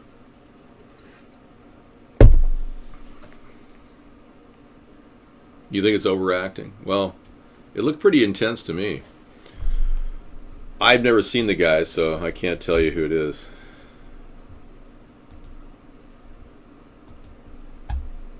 It's not a trailer, it's a modular home, man. My house looks just like a regular house. I've got drywall everywhere. It's totally, there's no wheels on this house. It's not a trailer, no. It's a modular home. Get used to it. There's going to be a lot of modular homes in the future. And they'll call them homes, you freak. So defy the two-party paradigm, the illusion of free choice, which is sending our nation into the slaughterhouse, and vote third party, everybody. Write my name in the upcoming election. I'm going to go ahead and put together a collection. We've got Hillary for prison. Okay, I got to add that to the list.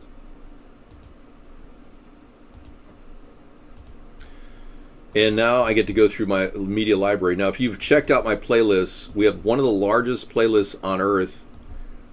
It's phenomenal. It's called our news section. I've loaded like 600 videos on here or something.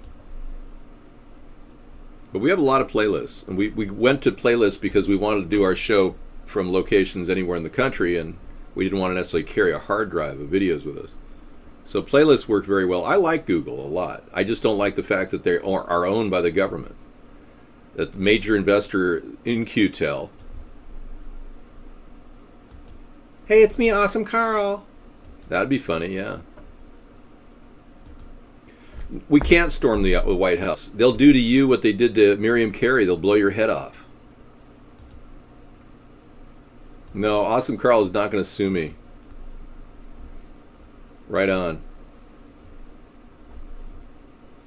Maybe that video wasn't fake. It's on the Antigua Police Department's Facebook. Thank you, 383. Yeah. Bill?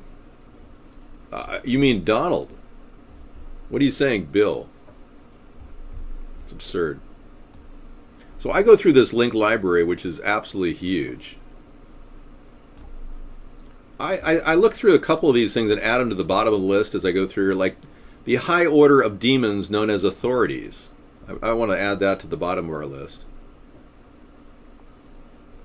And then the mysterious Black Knight satellite is real. I think that's just fake, so I'm going to add that to the bottom. All right. These are all major bombing, false flag videos. So we would let this thing play. This is a good one. 15 minutes on the New World Order, communism by the back door through Hillary. But you've also got fascism through Donald. Oh, this is a good one too. Prince, whether it's true or not, Prince was dead and cloned since he was a child. They had a cloning operation going on with Prince. We met Awesome Carl in his hometown in New York, and we went all the way across country. Sarah and I did, and met a bunch of people back in 2010. And he's a real person, and you know, what's interesting about him, he's really pulling his life together. He's gone on to become a nursing assistant. He's trying to become a phlebotomist. And this story, they bus people around to vote. The hidden band of New York City. Interesting.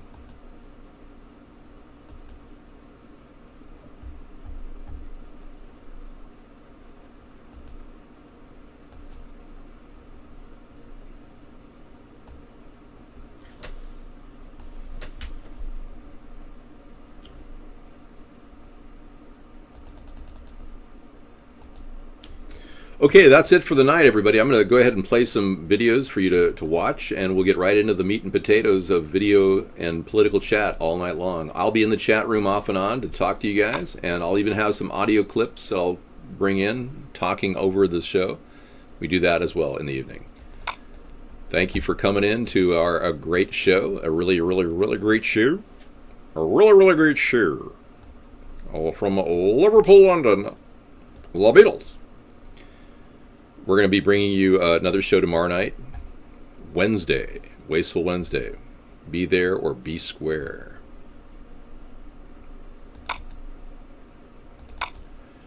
All right.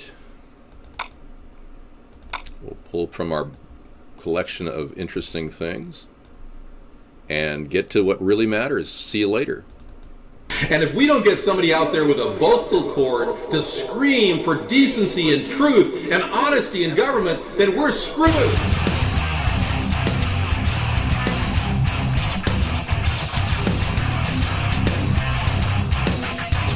We're screwed.